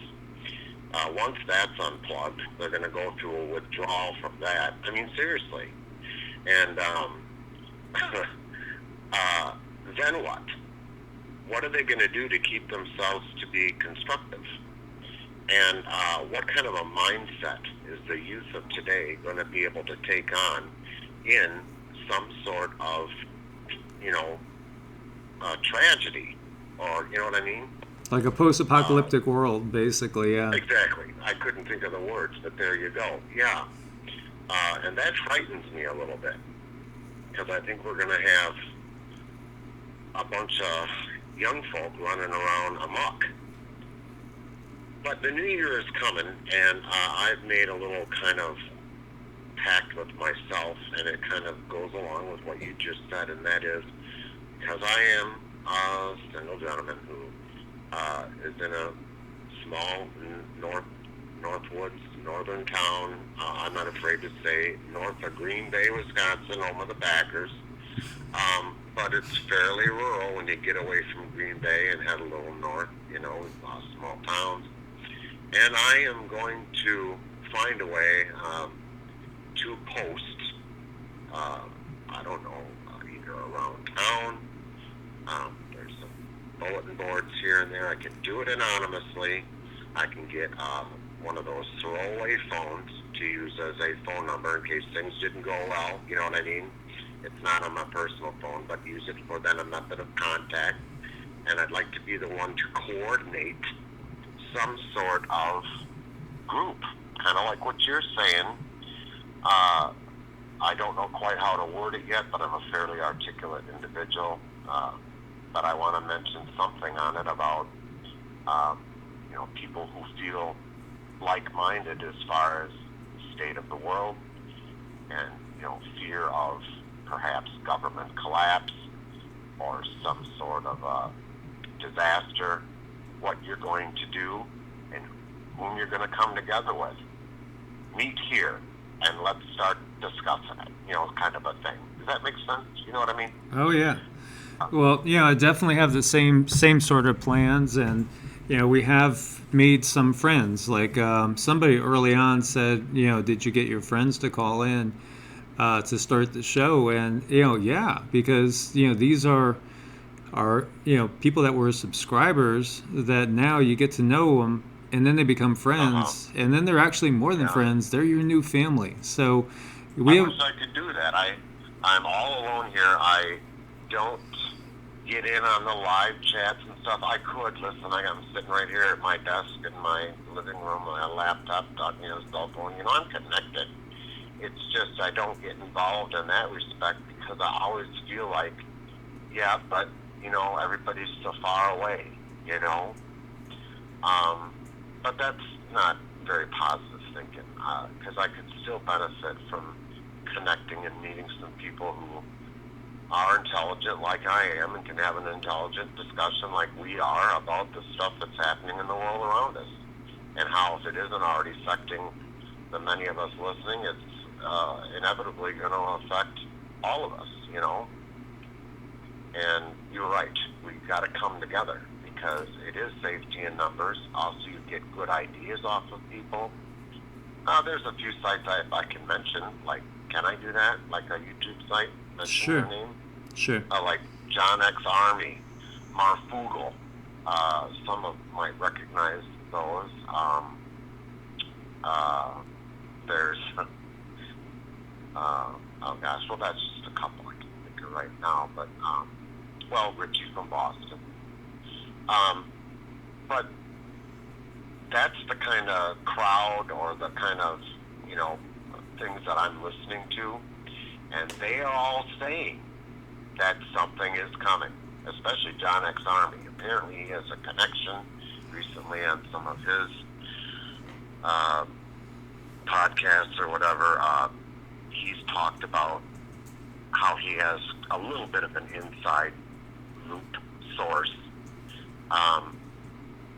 and they are saying that we have till the end of the year until this big thing is coming, whatever it is.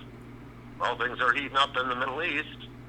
The economy, the stock market just dropped 602 points 2 days ago again. I don't know what it did today, but you know what I mean? Right. I, and we got 6 weeks to go, so whatever.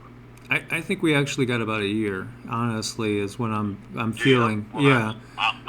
I like that. It's a little more optimistic because I need the time to do just what I told you I'd like to do. Network a little more, meet some people, maybe abroad, but also here, where I can do some good. I Yep. do feel like I was put here for a reason and a purpose. And my true purpose wasn't, I don't want to get all crazy spiritual and, whacked out on you, but I have always felt like my true purpose was going to come in the end. That makes sense? Oh, I totally understand it. I mean, I had something to offer then, but not now, but it's coming. Yeah. And I want to thank you for your call, Todd. We're just about to wrap it Sure. up, so thank you so much for sharing, and I hope you do call in again because everybody loved your input. Oh, I'm glad to hear that. Thank you for saying. And I enjoyed talking with you. Thanks for just listening to me, I guess, vent for, a half hour or so. I appreciate it. My pleasure, brother. Thank you for sharing. All right, thank you. Have a good night. You too. Namaste. So that was Todd, and I want to thank QiGong for the 888. You're awesome, and love your positive energy that's always out there. Another true brother. I think great caller. Touched on a lot of good things. I do think big things are coming, and I've shared with you guys the dreams and the visions I've had. I still feel that I think we got about another year before the big events happen, and more here in the U.S. Because I do think that we are heading for, a manufactured civil war, and I don't doubt that when the civil war is going on and we're struggling because we've had the Cascadia earthquake, we've had the big one down in San Andreas. That's when I think they'll hit. Is when that's happened. And I think that is still about a year away. Not necessarily the quakes, but I feel like the attack on the U.S. and my gut says about a year away. And hopefully it's never going to happen. Hopefully it's never. But that's just what I get from the inside. And, like I said, I do have some sources that are pretty good. And, there's a lot of fear. There's definitely a lot of fear out there. And, there are the thoughts that some of these entities actually live off that fear as well. Julie brings up, do people on this chat own guns to protect themselves? And that's one of those things that, being a peace lover, it's one of those subjects that it's like I don't want to bring up because I'm a peace lover. But yet, we can see how things go, and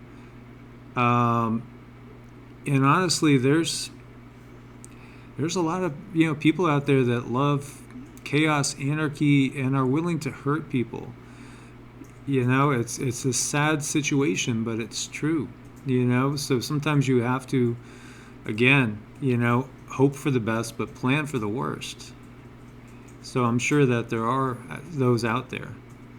I would venture the bet that Grumpy Troll is a well-armed man, and that's just a guess. I'm just saying, just because I think he's a well-prepared man, very prepared. I think he knows what's going on.